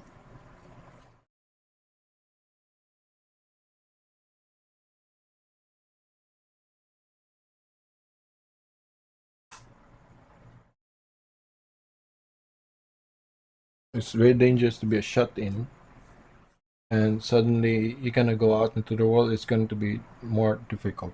It's harder. Okay, so we've created our sphere. Sphere. Sorry for that tangent, but it's important. I think it's good for someone to say things. Like, it's not my responsibility. I don't have to say anything. But, you know, thank me later, bro. All right. Just take care. Um, consider others as you would consider yourself, like just basic. It's very basic. Like if you're saying something like this or doing something like this, like think, like just pause a little bit and think, like, okay, how would I feel if somebody does this to me, like assume things about me, right? How would that feel? And what would that create, right? Like if the guy just stays silent because, like, say if you assume something about someone, right? And you start spouting things about him, and he doesn't react. And his thinking is like, I don't have to react. I don't have to prove anything. And he doesn't react. And then you think that that's true now because he didn't react, right? And then we can go further from that. There's going to be a lot of consequences about that, right? From that point of view. Anyway, really hard. Dealing with people is hard. But the important thing is, treat others as you would like to be treated.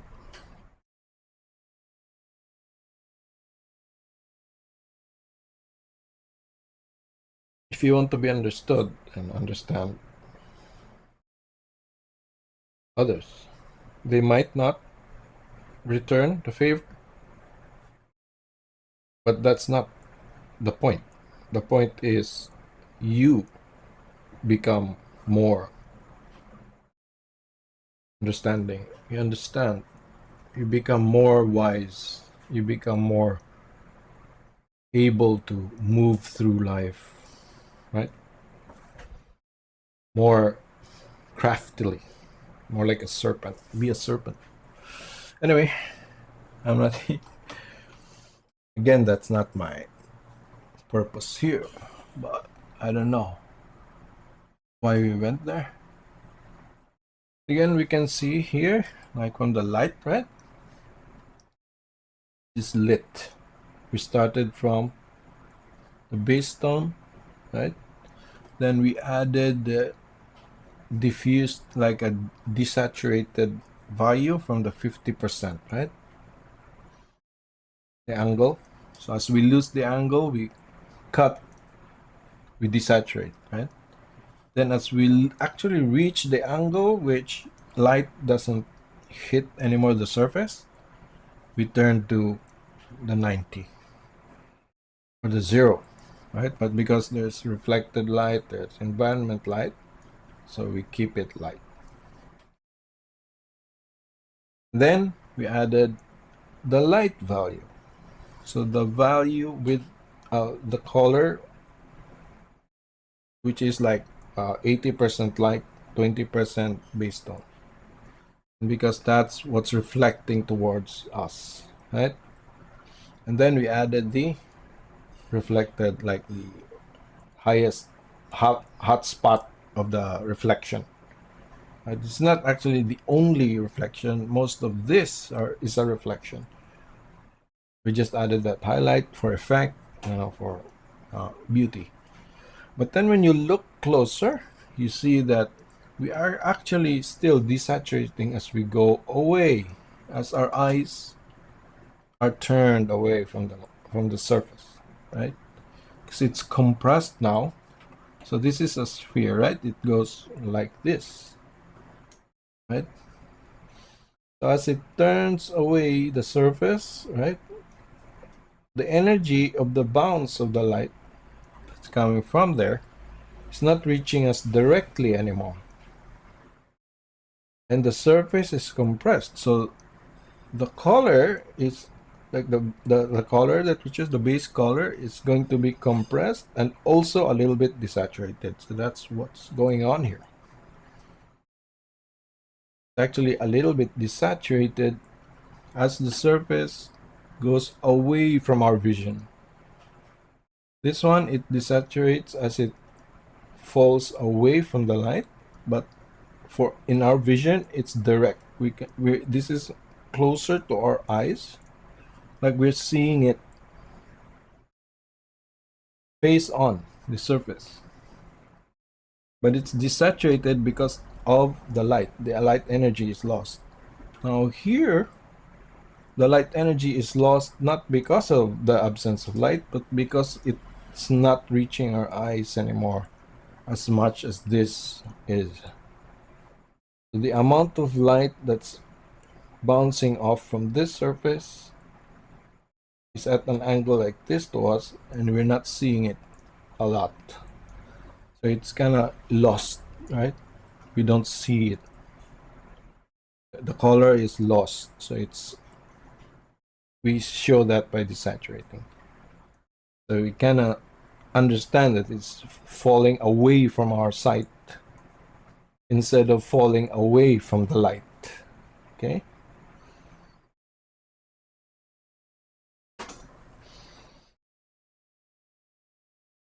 And also I added a little base tone here to reinforce the base tone while keeping the desaturations here and the light here, right? Because again, that was the point, that it doesn't have to be real, but that's how our minds work. And this is a 2D painting. This is a painting. This is not a photo. It's a painting. So we can like add a reality that is from a different reality of the same thing to make it more interesting. So I added more saturation here just for effect, just to make it feel more alive. Like for here in the shadow, right? What the hell is that? Why do you have like burnt sienna there? Right? Why is it warmer here? Right? Why is there yellow here? What is that? What are you saying? Right? So that's part of the interest. Like, what's this? Is this like a spotlight here? What is this? Right, so it's part of the game, it's part of the fun. So anyway, I'll come back later maybe. I need to take a break. If that's helpful, and I will see you next time.